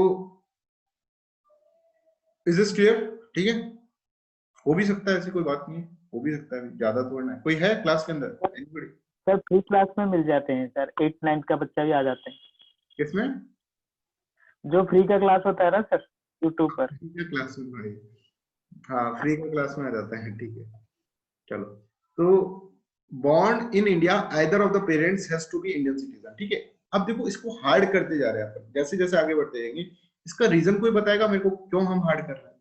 मैं बता देता हूँ, इसका रीजन है जिससे कि इलीगल माइग्रेंट्स ना आ जाए कंट्री के। Illegal migrant is the issue, और इसको अपन हार्ड करते जा रहे हैं, इस सिटीजनशिप की लेवल को हार्ड करते जा रहे हैं। तो पहले हमने कहा कि 1 जुलाई 1987 तक जो बॉर्न हो गया, 26 जनवरी 1950 से 1 जुलाई 1987 तक, तो दैट इज फाइन। तुम हो गए, पैदा हो गए, तो तुम्हें मान लेंगे यार, माथा फोड़ी नहीं करना है। जब पैदा हो गए तो तुम्हें मान लेंगे, इतने सारे मूवमेंट चल रहे थे, पैदा हो गया ना इधर, ठीक है, दैट इज फाइन, नेशनलिटी नहीं देती। बट 1 जुलाई 1987 से 3 दिसंबर 2004 के अंदर लेवल हार्ड कर दी गई। Either of your parents has to be the situation, ठीक है, has to be the Indian citizen, वो इंडियन सिटीजन होने चाहिए, either of your parents. Third important thing, see person born on after 3 December, 3 दिसंबर के बाद जो पैदा हुआ है, आपके छोटे भाई, ठीक है, बहुत छोटा होगा, छोटा भाई जो है, both parents are citizen of India, दोनों पेरेंट्स जो होंगे ना उसके सिटीजन है, ठीक है, तभी जाकर होगा। एक तो ये केस है, या फिर एक पेरेंट सिटीजन हो इंडिया का, बट दूसरा पेरेंट जो होगा ना वो इलीगल माइग्रेंट तो नहीं होना चाहिए। तो ये जो केस है ना, ये अपन क्यों कर रहे हैं इसके अंदर, इसलिए कर रहे हैं जिससे कि इलीगल माइग्रेंट्स ना आए कंट्री के अंदर। तो person born on or after 3 December 2004 के अंदर ये बोला गया both parents are the citizen. या तो इसमें तो बिल्कुल क्लियर कट पास है वो कि भाई तो सही, ठीक है। अगर मान लो किसी का एक पेरेंट ही है इंडियन और दूसरा पेरेंट जो है इलीगल माइग्रेंट है, तो उसको अलाउ नहीं करेंगे हम। तो यहाँ पे लेवल हार्ड हो गई है। 3 दिसंबर 2004 के बाद onwards level will become hard. Is this okay with everyone? This is the 3 category.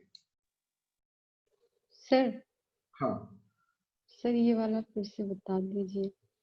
ये वाला बता देते हैं, देखिए 3 दिसंबर 2004, ठीक है, के बाद की बात कर रहे हैं। मतलब कोई कहकशा तुम्हारी कोई बहन है जो 3 दिसंबर 2004 के बाद, या फिर भाई है कोई ऐसा कोई? सर मेरा दीदी का बेटा है 2019 का।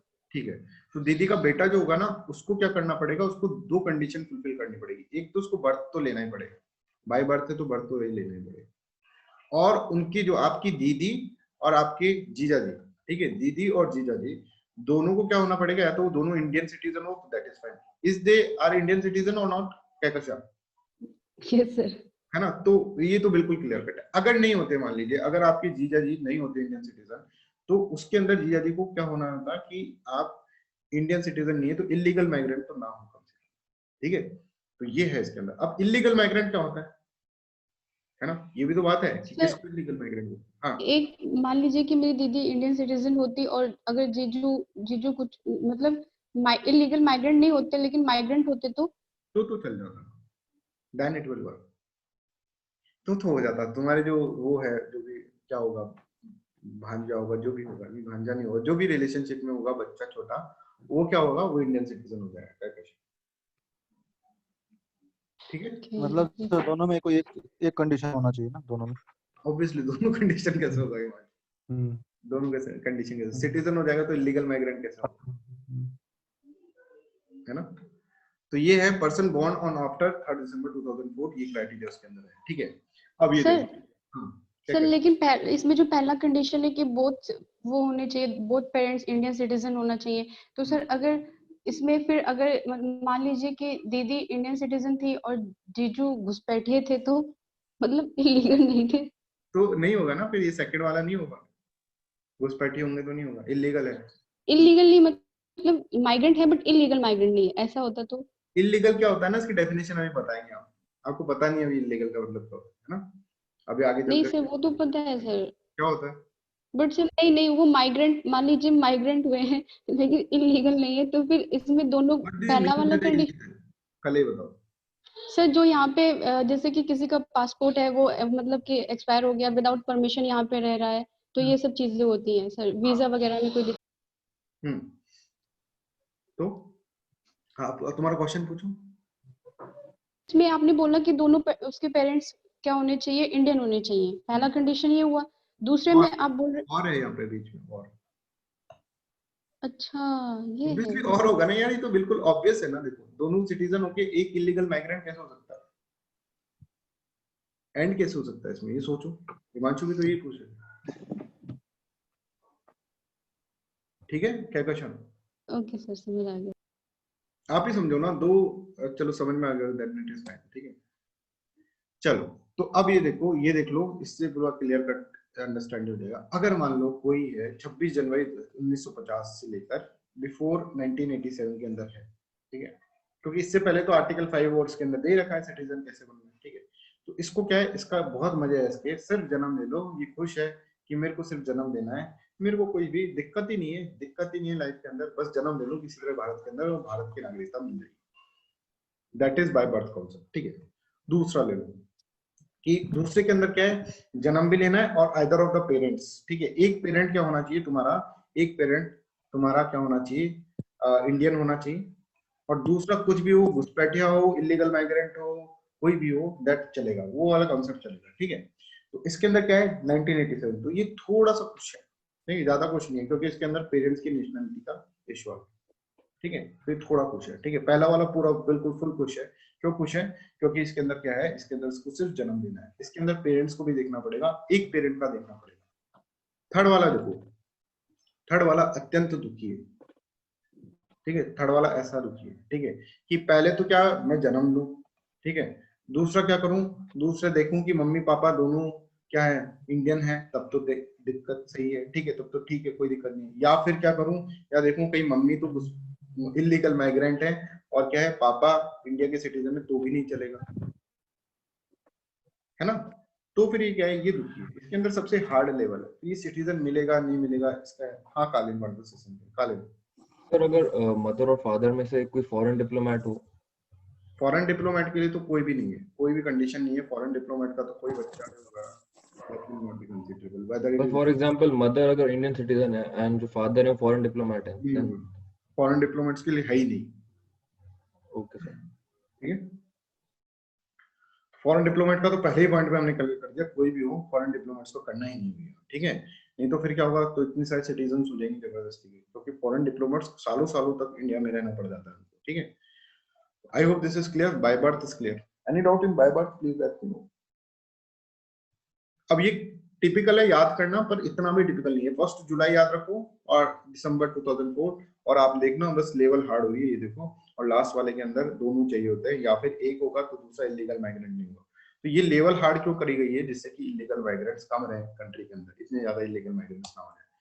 दूसरा होता है बाय डिसेंट, बाय बर्थ के अंदर तो आप जन्म ले रहे हो, और दूसरा है बाय डिसेंट, मतलब पर्सन बोर्न आउटसाइड इंडिया, बाहर पैदा हो रहा है। ठीक है, इंडिया में पैदा नहीं हो रहा है, बाहर पैदा हो रहा है कहीं, पर उनके ब्लड रिलेशन है।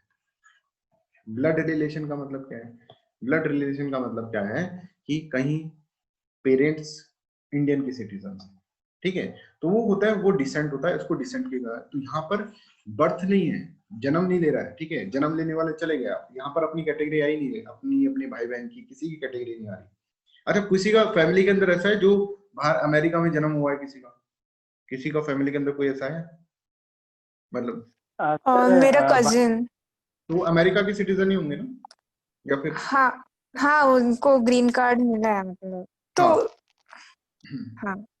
आनंदिता, अब इस केस के अंदर आपके कजन को अगर इंडिया की सिटीजनशिप चाहिए ना, तो क्या क्या कंडीशन होगी, ये हम पढ़ रहे हैं। आनंदिता की कजन को इंडिया की सिटीजन चाहिए, इंडिया की सिटीजनशिप की, he want to become an Indian, तो क्या होगा, ये हम पढ़ रहे हैं। ठीक है, ओके हाँ। चलिए, तो इस तरह से आपको समझ में आना, तुम्हारा तो इजीली याद हो जाएगा। कोई भी अपने घर वालों को पकड़ लो, बोलो पापा आपका जन्म इधर इस वक्त हुआ ना, तो आपके जन्म होने से ही आप बन गए citizen.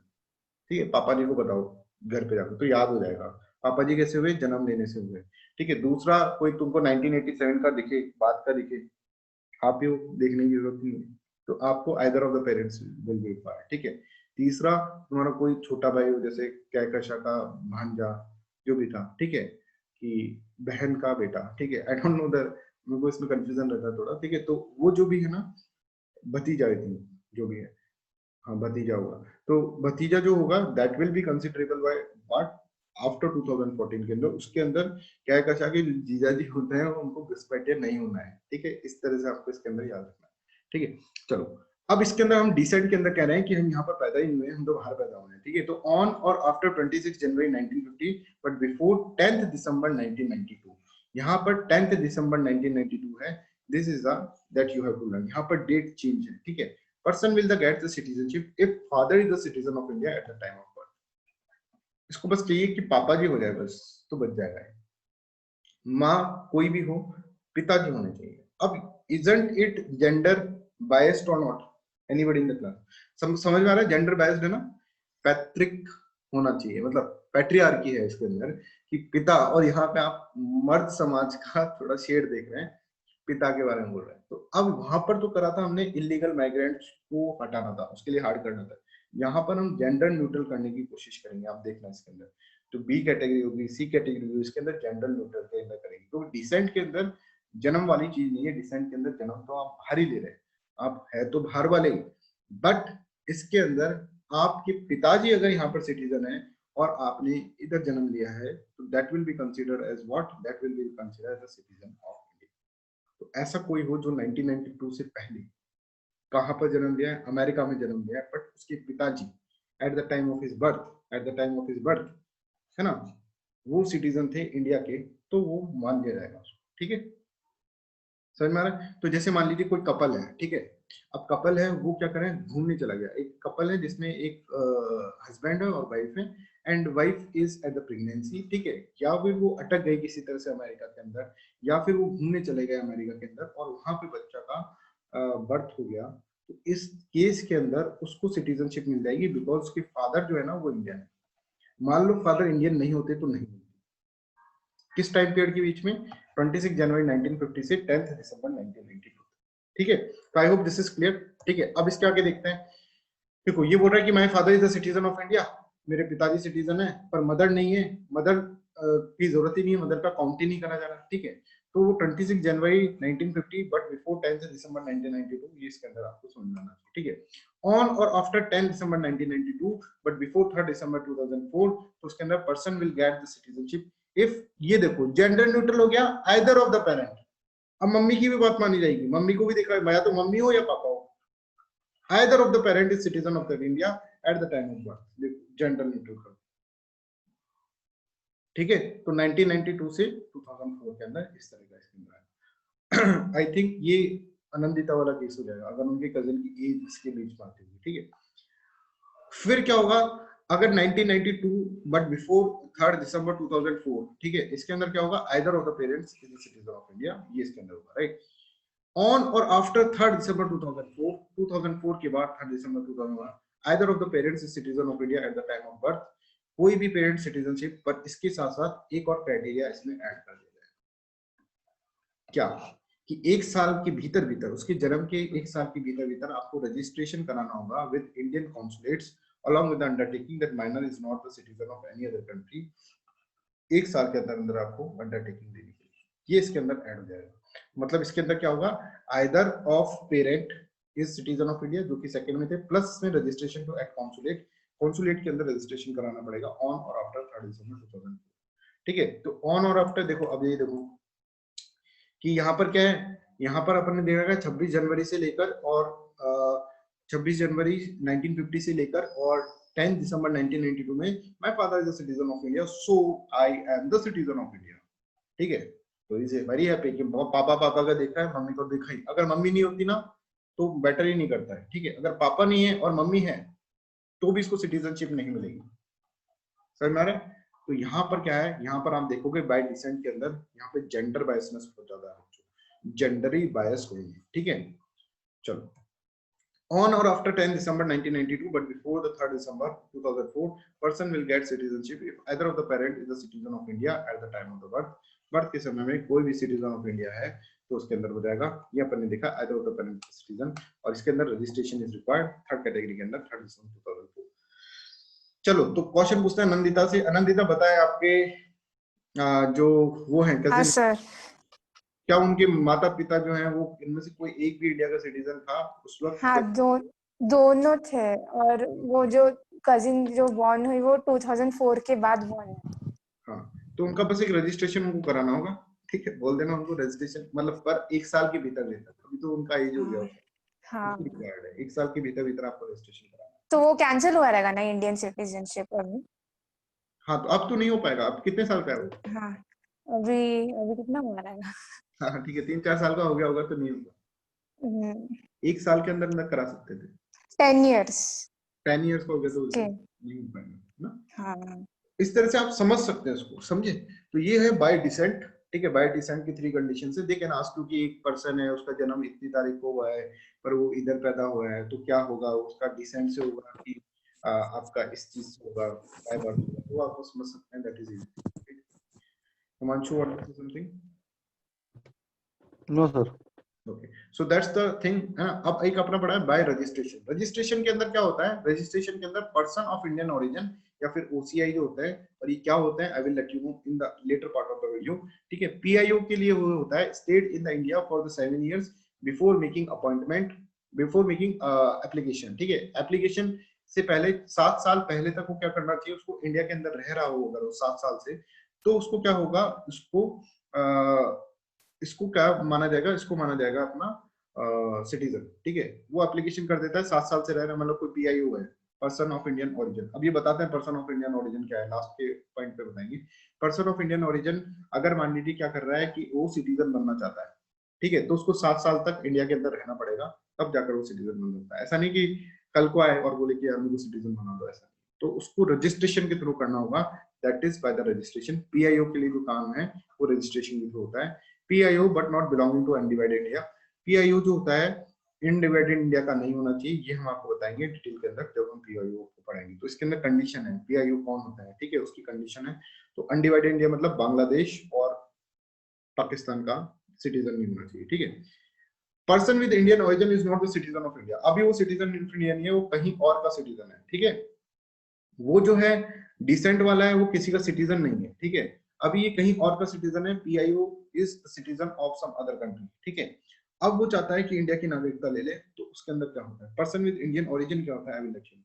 Person married to the citizen of India, कोई भी पर्सन है अगर उसने मान लो सिटीजन ऑफ इंडिया से शादी कर ली, तो रजिस्ट्रेशन कराकर आप उसको क्या कर सकते हैं, उसको सिटीजन बना सकते हैं। Minor children of the person who are citizen of India, minor children, वो माइनर चिल्ड्रन जो कि सिटीजन है, तो उसके लिए रजिस्ट्रेशन लगेगा, ठीक है। You have to do the registration, registration process को फॉलो करके फिर आप क्या करेंगे, फिर उसके अंदर होगा, ठीक है। क्योंकि देखो बाय बर्थ तो उधर हो गया था, ठीक है। अब minor children of persons who are the citizen of India, वो रजिस्ट्रेशन के अंदर आएंगे। जो माइनर चिल्ड्रंस हैं जो कि सिटीजन ऑफ इंडिया के क्या हैं, उसके उनके बच्चे हैं, वो क्या होगा, जैसे आनंदिता का केस ले लेते हैं, तो उनका जो बेटा होगा 10 साल का, that will come under the registration, not by descent. Is this clear everyone? Anandita, this is clear? Yeah. इसके अंदर रजिस्ट्रेशन होगा। यस सर, ये माइनर चिल्ड्रन क्या होते हैं? माइनर चिल्ड्रन वो होते हैं जो कि अडल्ट नहीं है, मतलब 18 साल से कम है, वो माइनर हो गए। अभिलाष, एक होता है फुल एज चिल्ड्रन, एक होता है माइनर चिल्ड्रन, तो इसके अंदर माइनर चिल्ड्रन होते हैं, right. Next, person of the full age and the capacity, ठीक है, पूरा है ये 18 से बड़े हो गए, whose parents are registered citizen of India, दो उसके पेरेंट्स जो है वो रजिस्टर्ड सिटीजंस हैं, रजिस्टर्ड सिटीजंस ऑफ इंडिया, ठीक है। तो that will also can also become through the registration, ठीक है। तो ये अपना क्या है, they are the registered citizens of India. तो person of the full age का भी हो सकता है, और minor childrens of the person who are the citizen of the India, ठीक है। अब यहाँ पर minor children of the person who are citizen of India है, यहाँ पे who are registered citizen of India है, ठीक है। ये आपको इसके अंदर whose parents are registered citizen of India, right, ये आपको इसके अंदर दिखा। अब देखो minor children of person who are citizen of India, जो कि सिटीजन है इंडिया का, ठीक है। इसका मतलब क्या है ये समझो, सिटीजन ऑफ इंडिया और उसका बच्चा है, ठीक है, तो वो बाहर पैदा हुआ है, ठीक है, that is not in this one. तो यहाँ पर होगा ना, that citizen of India should be eight the time of the birth, eight the time of birth, यहाँ पे ये चीज है, ठीक है। Eight the time of birth he should be the what, citizen of India. यहाँ पर रजिस्टर्ड सिटीजन है इंडिया का, इसके अंदर eight the time of birth नहीं आएगा। तो माइनर का जब होगा ना, तो वो eight the time of birth होना चाहिए सिटीजन, ये समझे अविनाश? जी सर, है ना। माइनर के केस में सिटीजन ऑफ इंडिया होना चाहिए at the time of birth, ठीक है। यहाँ पर at the time of birth नहीं, रजिस्टर्ड सिटीजन भी हो सकता है, तो at the time of birth की इज नॉट रिक्वायर्ड, ठीक है। This is how you have to understand. ये रटने की चीजें हैं बच्चों, थोड़ा सा इसको रट लेना, ठीक है। नहीं होता है तो मुझे बता देना, मैं कुछ ट्रिक से याद करवा दूंगा आपको, right. Minor children whose parents are citizen of India not registered, ठीक है। A person with the full age, ये आपको बता दिया मैंने, ठीक है। अब देखो कंडीशन क्या है, person born in India and either of the parents were citizen at the time of the birth of the child, ठीक है। और person outside the India and the parents are citizen of India, तो ये है person born in India, India के अंदर born हुआ है और either of the parents were citizen at the time of the birth of child, birth of child के time पर ये हुआ है, तब इसके अंदर क्या होगा, तब उसको मान लिया जाएगा citizens। a person born outside India, outside India पैदा हुआ है and parents are citizen of India at the time of birth is not required, ठीक है। तो इसके अंदर क्या है, इसके अंदर रजिस्ट्रेशन के थ्रू हो सकता है, ये शायद ये किसी और चीज का आ गया है, इसका आ गया, हाँ ये शायद कुछ और चीज का कंडीशन आ गया है, ठीक है। इसके अंदर ये अपन देखते हैं बाद में, है ना, ये क्या चीज है, राइट। अब आता है नेचुरलाइजेशन, ठीक है। नेचुरलाइजेशन क्या होता है ये अपन समझते हैं। रजिस्ट्रेशन अपन ने समझ लिया, अब है नेचुरलाइजेशन। नेचुरलाइजेशन की क्या कंडीशन है ये हम इसके अंदर समझते हैं, what we mean by the naturalization. और रजिस्ट्रेशन हमने समझ लिया, डिसेंट हमने समझ लिया, बर्थ हमने समझ लिया। अब हम नेचुरलाइजेशन का कंडीशन समझ रहे हैं कि व्हाट इज नेचुरलाइजेशन। तो अब नेचुरलाइजेशन के अंदर ये समझो कि citizen of India by naturalisation can be acquired a foreigner, ठीक है, not illegal migrant, who is ordinary resident for India for 12 year, 12 साल से रह रहा है, मतलब 12 साल से रह रहा है, ठीक है। Throughout the period of the 12 month immediately preceding the date of the application for the 11 year. जैसे कि मान लो कि आज उसने एप्लीकेशन दी, आज मैंने एप्लीकेशन दी, तो उस एप्लीकेशन से पहले उसको 11 साल से रहना है, ठीक है। एप्लीकेशन से पहले वो 11 साल से रहा है, उस एप्लीकेशन के 1 साल बाद वो 12 साल के अंदर रहेगा, मतलब इंडिया के अंदर वो रह रहा है citizen of India by naturalisation. Naturalisation का मतलब क्या होता है कि 12, ये समझो थोड़ा सा इसको समझना, कि मान लो कि मेरे को नेचुरलाइजेशन से क्या करनी, सिटीजनशिप एक्वायर करनी है, ठीक है। आई वांट कि मेरी सिटीजनशिप नेचुरलाइजेशन से हो, मैं क्या करूंगा। पहली चीज ये है कि मैं फॉरेनर हूं, obviously that's why I want, ठीक है। मैं इलीगल माइग्रेंट नहीं हूं, दैट इज आल्सो इंपॉर्टेंट, ठीक है। अब मैं क्या कर रहा हूं, मैं इंडिया के अंदर रह रहा हूं 14 साल से, 14 साल से मैं इंडिया के अंदर रह रहा हूं, ठीक है, कि 14 साल से मैं इंडिया के अंदर रह रहा हूं। अब मैं जब मैंने 11वें साल एप्लीकेशन दी, ठीक है, 11वें साल अपने, अब अच्छा 14 साल के अंदर से, ऐसा नहीं कि पूरे 14 साल ही मेरे को रहना है, 11 साल मेरे को रहना है सिर्फ इंडिया के अंदर, है ना।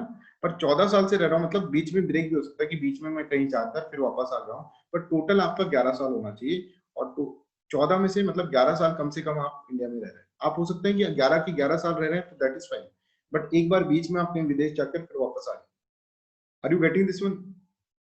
हाँ, कोई क्वेश्चन पूछना चाहता है प्लीज आस्क मी। सर 11 यहाँ पे 14 साल बता अभी रहा है। मैंने बताया नहीं, चलो एक बार वापस बता देता हूँ फिर क्लियर हो जाएगा। अभी ढंग से आपको क्लियर हुआ नहीं होगा, एक बार और बताने दो मेरे को, let me try once again, ठीक है। देखो कि मान लो कि मैं रह रहा था इंडिया के अंदर, ठीक है, इंडिया के अंदर रह रहा हूँ मैं इंडिया के अंदर रह रहा हूँ और 14 साल तक मैं इंडिया के अंदर रहा, ठीक है।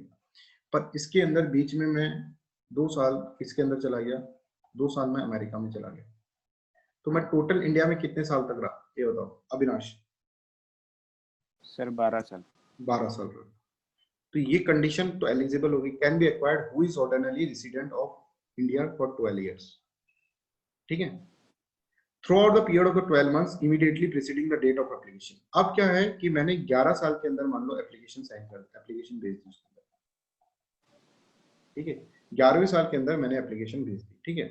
तो इस केस के अंदर देखो यहाँ पर 3 साल का क्राइटेरिया लो और यहाँ पे 11 लो, ठीक है। मैं 11वें साल में मैंने एप्लीकेशन भेज दी, ठीक है, एप्लीकेशन भेजी, तो इसके बाद क्या हुआ, इसके बाद वो मेरे को 1 साल का और वेट कराएगा, मतलब 12वें साल मेरे को नेचुरलाइजेशन से सिटीजन मिल जाएगा। अब बताओ अविनाश ये समझ में आया? देखो अब यहाँ पर देखो 14 साल का है पर 11 साल रहना ही उसको इंडिया के अंदर 11 साल रहना है। देखो मैं 3 साल बाहर चला गया ना और मैं 11 साल इंडिया के अंदर रहूं। 11वें साल जो 11 साल है 11वें साल अपने क्या करा, अपने अप्लाई कर दिया और 12वें साल आपको मिल जाएगा, 1 साल के गैप के बाद मिल जाएगा। अविनाश यानी कि सर अगर 14 साल में मैं 8वां और 9वां साल में चला गया अमेरिका में, ठीक है, उसके बाद तो वो वहाँ 2 साल के लिए, तो वहाँ पे तो गैप हो गया ना। 2 साल का गैप हो गया, that is allowed. Okay sir, ठीक है।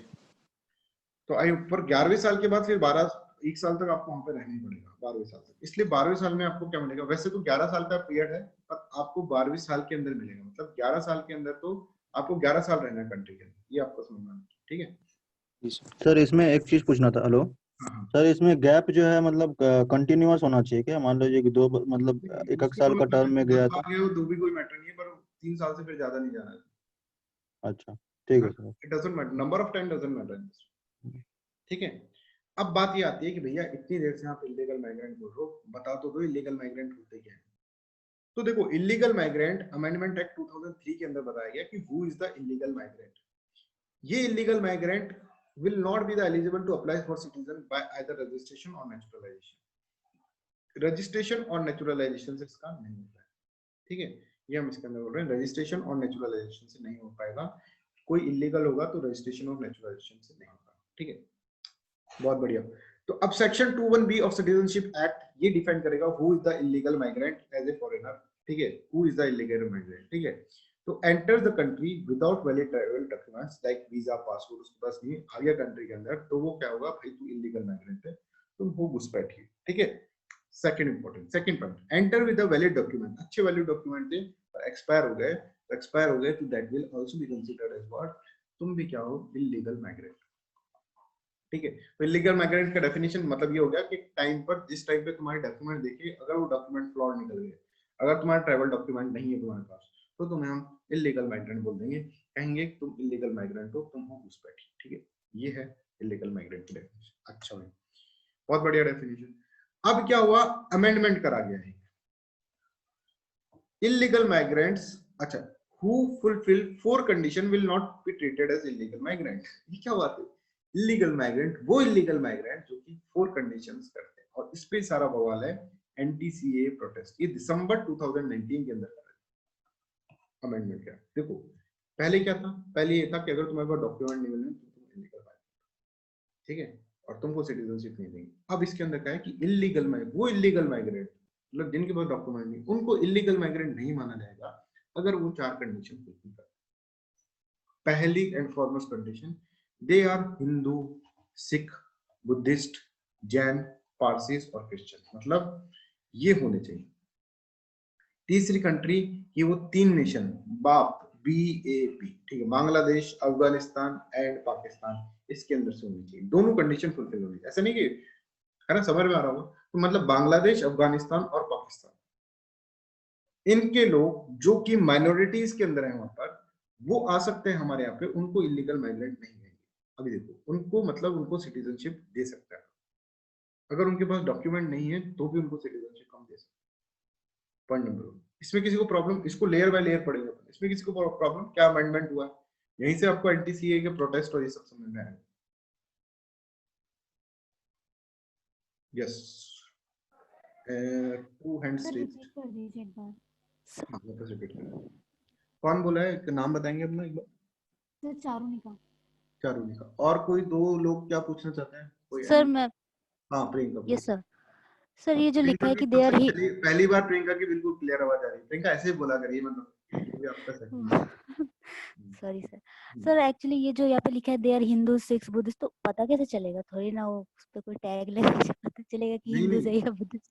वो तो हुआ ना, उसके अंदर उसके पास डॉक्यूमेंट होंगे ना, पाकिस्तान के अंदर उसको क्या बोलते हैं, पाकिस्तान के डॉक्यूमेंट होंगे ना उसके पास। हमारे डॉक्यूमेंट नहीं है तो पाकिस्तान के डॉक्यूमेंट होंगे जिसमें लिखा होगा कि भाई ये हिंदू है।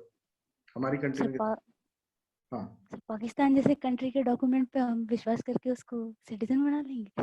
बना रहे हैं ना, बांग्लादेश जैसी कंट्री भी बना रहे हैं, अफगानिस्तान जैसी कंट्री भी बना रहे हैं। बट वो सर गलत भी तो हो सकता है।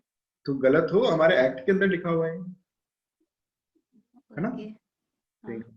तो ऐसा नहीं कि पाकिस्तान का मतलब पाकिस्तान जैसी कंट्री, ऐसा नहीं सोचना है हमको, वो भी कंट्री है भाई, उसके अंदर भी रूल्स एंड रेगुलेशंस है, उसके अंदर भी जब सिटीजनशिप देते होंगे तो कुछ रूल्स एंड रेगुलेशन फॉलो करते होंगे, उसके अंदर भी जब हिंदू बोलते होंगे तो कुछ रूल्स एंड रेगुलेशन फॉलो करते होंगे। जैसे मतलब वहां से तो मुस्लिम भी आ सकते हैं, तो वो बोले हम सिख है तो आ सकते हैं ऐसे। नहीं नहीं, तो उनको डॉक्यूमेंट दिखाना पड़ेगा, सब बोलने भर से थोड़ी ना हो जाएगा। वो तो कल को ऐसे बोल देंगे हम तो इंडिया के सिटीजन हैं, तो मान थोड़ी ना लोगे। ठीक है सर। हाँ, और कोई कुछ पूछना चाहते हैं? सर हाँ, क्या कुछ? सर उसमें जैसे ये प्रियंका बोल रही है, ऐसे बोलने से नहीं होता, इसको बोलते हैं हेयर से एविडेंस है। हेयर से एविडेंस का कोई वो मतलब लॉ में वो नहीं होता, मतलब उसको मानते नहीं है वैलिड कि मैंने बोल दिया और वो चीज हो गया। वो बोलने से नहीं होगा वो। ये बोल रहे हैं क्या? ये सर ये बोल रही हूँ प्रियंका की। Okay, any more questions? अभी हम वापस को एक्सप्लेन करेंगे, but any more questions please? ठीक है, तो देखिए क्या हुआ कि इलीगल माइग्रेंट की पहली डेफिनेशन क्या थी, चारुनिका बताएगी। पहले क्या थी इलीगल माइग्रेंट की डेफिनेशन? चारुनिका, किसको बोलेंगे हम इलीगल माइग्रेंट? सर इधर रजिस्ट्रेशन या फिर मतलब वो नेशनलाइजेशन, दोनों सिटीजनशिप उसको नहीं मिलेगा, या तो रजिस्ट्रेशन भी नहीं है और वो भी नहीं है। नहीं, जिसके पास डॉक्यूमेंट नहीं है ना उसको हम इलीगल माइग्रेंट बोल रहे हैं, ठीक है? Obviously is not the citizen by any mean, ठीक है? चारुनिका, ये समझ में आता है? चारुनिका जल्दी से बताएं। ये देखिए, enter the country without valid documentation like a passport or the visa, or enter with a valid documentation but stayed beyond the permitted period, that is known as what? That is known as your illegal migrant, ठीक है? अब जो definition है illegal migrant की वो है कि illegal migrant, वो इलीगल माइग्रेंट को इलीगल माइग्रेंट नहीं कहा जाएगा जो कि क्या है, पाकिस्तान से आए हों, बांग्लादेश से आए हों या फिर अफगानिस्तान से आए हों, प्लस उनके पास माइनॉरिटी स्टेटस हो, मतलब वो नॉन मुस्लिम हो। तो अगर ये लोग इस वाले कैटेगरी के लोग आते हैं इंडिया के अंदर तो उनको इलीगल माइग्रेंट नहीं माना है, मतलब उनको सिटीजनशिप मिल सकती है। अभी हमने ये नहीं बोला किस तरह से मिलेगी, सिटीजनशिप मिल सकती है। Charunika, is this clear? Yes sir. ना, तीसरा पॉइंट ये, they enter India on or before 31 December 2014। आना चाहिए 31 दिसंबर 2014 से, ऐसा नहीं कि अब कोई भी उठाकर आ जाएगा झूला, that is not 31 December 2014। Fourth important, they are not in the certain tribal area. ऐसे नहीं कि आसाम के अंदर, मेघालय के अंदर, मिजोरम के अंदर जो ट्राइबल एरिया है, इनर लाइन परमिट है, उसके अंदर नहीं आना चाहिए, और किसी भी पार्ट के अंदर आ जाएगा कंट्री के, ये आपको ये 4 कंडीशन चाहिए। मतलब मोटा मोटा ये है कि वो जो पर्सन होगा वो आया इंडिया के अंदर 31 दिसंबर 2014 से रह रहा है, और उसके बाद डॉक्यूमेंट नहीं है भाई के, जैसे एक पर्सन है, ऐसे एक पर्सन है, इसके पास डॉक्यूमेंट नहीं है, बहुत परेशान है, बहुत छुप छुप के रहता है इंडिया के अंदर, प्लस इसके पास वो वीजा ये भी नहीं है, तो obviously he is the illegal migrant, कभी भी इसको पकड़ा जा सकता है। बहुत छुप छुप के रह रहा है, बहुत दुखी है, पाकिस्तान में जाता नहीं है क्योंकि पाकिस्तान वाले इसको सताते हैं, क्योंकि ये क्या है, ये माइनॉरिटी है, ठीक है, पाकिस्तान के अंदर, तो इसलिए क्या है, इसलिए इंडिया के अंदर आया था 31 दिसंबर 2014, आ गया, अब रह रहा है इंडिया के अंदर। अब इसको बोला कि भाई देखो तुम इतना डर डर के मत रहो, तुमको क्या करेंगे, हम सिटीजनशिप दे देंगे। Is it real? मैं तो इलीगल माइग्रेंट हूँ। बोले it doesn't matter at all, बस तुम्हारे पास क्या होना चाहिए, 2-3 चीजें होनी चाहिए। एक तो तुम पाकिस्तान से आए। बोले हाँ मैं तो पूरा पाकिस्तानी हूँ। दूसरा भाई देखो, अगर तुम मुस्लिम है तो I am sorry, I am very very sorry, तुमको हम वापस जेल में डालेंगे, ठीक है। बोले नहीं साहब, मैं तो हिंदू था इसीलिए तो मैं आया था यहाँ, ठीक है, या फिर सिख हो या फिर कोई भी माइनॉरिटी, ठीक है। तो बोले that is very very fine. तो इससे बोला जाएगा कि तीसरा ये है कि भाई तुम 31 दिसंबर से पहले आओ, ये तो तुमने हमको पहले बता दिया 31 दिसंबर से पहले आओ। फिर बोलेगा सर एक झूठ बोल दिया मैंने। बोले क्या? कि है ना, मैं पाकिस्तान से नहीं आया हूँ, मैं आया हूँ अफगानिस्तान से। अब क्या करूं? बोले कोई बात नहीं, अफगानिस्तान से आया है तो भी कोई दिक्कत नहीं, या फिर तो अगर बांग्लादेश से आता ना तो भी दिक्कत नहीं थी। फिर बोलता है अच्छा ये बताओ मैं चाइना से आता तो दिक्कत हो जाती, ठीक है। तो इसके अंदर क्या है, BAP, ये आपको याद करना है। बांग्लादेश, अफगानिस्तान और पाकिस्तान, इन 3 कंट्री से आना होगा उसको, प्लस उसको 31 दिसंबर से पहले रहना होगा, 31 दिसंबर 2014 से पहले रहना होगा, और उसको सिटीजनशिप मिल जाएगी। वाओ। तो अब इसका नेक्स्ट क्वेश्चन होगा, ठीक है क्या आप मेरे को सिटीजनशिप दे रहे हैं? हम बोलेंगे बिल्कुल दे रहे हैं। बोलेंगे आपकी यहाँ पे कंट्री में मैंने पढ़ा था bye birth, by descent, by registration, by naturalisation, by incorporation of territory, किसके अंडर दोगे? तो हम बोलेंगे भैया तुम चंट तो बहुत हो, तुम पढ़ तो सब कुछ रखो, तुमको चाहिए सिर्फ सिटीजन, तुमने पढ़ तो सब कुछ लिया। इसके अंदर क्या होगा, इसके अंदर तुमको बाय नेचुरलाइजेशन सिटीजन मिलेगी। बोलेगा ओ माय गॉड, नेचुरलाइजेशन के अंदर सिटीजनशिप कैसे मिल सकती है? उसमें तो 11 साल रहना पड़ता है भैया। आपकी कंट्री के अंदर अभी पढ़ा है 11 साल रहना पड़ता है, मैं तो 11 साल रहा ही नहीं। तो पूरी बात सुनो, ये देखो 11 साल नहीं रहना तुम्हें, 5 साल रहना। नेचुरलाइजेशन के थ्रू सिटीजनशिप आपको मिलती है। Is this clear to everyone? Please let me know. ये करंट अफेयर्स, ये दिसंबर 2019 का करंट अफेयर, ये समझ में आया? अब इसको जाके आगे चलकर हम एनआरसी से, अभी नहीं पढ़ेंगे, आगे चलकर हम एनआरसी से रिलेट करेंगे किस तरह क्या करना है 20CA प्रोटेस्ट हो। सर हाँ सर, आपने जो पहले जो बताया था वो 11 साल वाला यहाँ पे अप्लाई, और यहाँ पे अप्लाई नहीं होगा वो? नहीं, यहाँ पे 5 साल हो जाएगा 11 साल के लिए। 5 साल for above category of migrant. तो सर वो 11 साल फिर से मतलब वो डिलीट हो गया? वो डिलीट इनके लिए हो गया, माइग्रेंट्स के लिए, इन कैटेगरी ऑफ माइग्रेंट के अंदर जो बाकी कंट्रीज से हैं, बांग्लादेश, अफगानिस्तान, पाकिस्तान, उनके लिए, और जो माइनॉरिटी है उन माइग्रेंट के लिए हो गया। और जो तो नेचुरलाइजेशन के अंदर 11 साल ही रखना पड़ेगा। Okay okay sir. सर इसमें ये डेट भी इम्पोर्टेंट है ना, मतलब 31 दिसंबर से पहले 2014 से पहले आना होगा, मगर उसके बाद 2015 में आएगा तो नहीं मिलेगा ना? तो नहीं है ना, तो नहीं हो पाएगा, क्योंकि तभी 5 साल, तो फिर तो नहीं हो पाएगा, 5 साल ही नहीं हो पाएंगे। जी सर। मतलब 2015 में आया सर, हाँ, उसके बाद 5 साल होगा तो नहीं होगा ना? ये ठीक। तो ये है इसके अंदर, तब तुमको सिटीजनशिप मिल जाएगी, ये इसके अंदर बताया गया। तो बाय नेचुरलाइजेशन के अंदर क्या है, ये है ये अपन ने पढ़ लिया। By naturalization condition, citizens of the country where Indians are not prohibited from getting citizenship. यहाँ पर कुछ कंडीशंस है, नेचुरलाइजेशन ही पढ़ रहे थे हम, नेचुरलाइजेशन के अंदर ये करंट अफेयर आया था, ठीक है। तो नेचुरलाइजेशन हमने पढ़ा, फिर कॉन्स्टिट्यूशनल अमेंडमेंट एक्ट के अंदर एक करंट अफेयर है, right. I hope this is clear, ठीक है। तो अब इसको एनआरसी से कैसे रिलेट करेंगे, ये अपन कल की क्लास के अंदर पढ़ेंगे, एनआरसी से कैसे रिलेट करेंगे। अभी हम इसके अंदर थोड़ा आगे और पढ़ लेते हैं। अभी हम इसको पहले नेचुरलाइजेशन पूरा कंप्लीट कर लेते हैं, राइट। तो नेचुरलाइजेशन के अंदर कुछ कंडीशंस है बच्चों, ठीक है। Citizens of the country where the Indians are not prohibited from getting citizen. तो सिटीजन ऑफ कंट्री जहां पे इंडियंस को प्रोहिबिट नहीं किया जाता है फ्रॉम गेटिंग द सिटीजन्स, तो that are the conditions in this one, ठीक है। He takes undertaking to renounce the citizenship of his country if he gets the citizenship.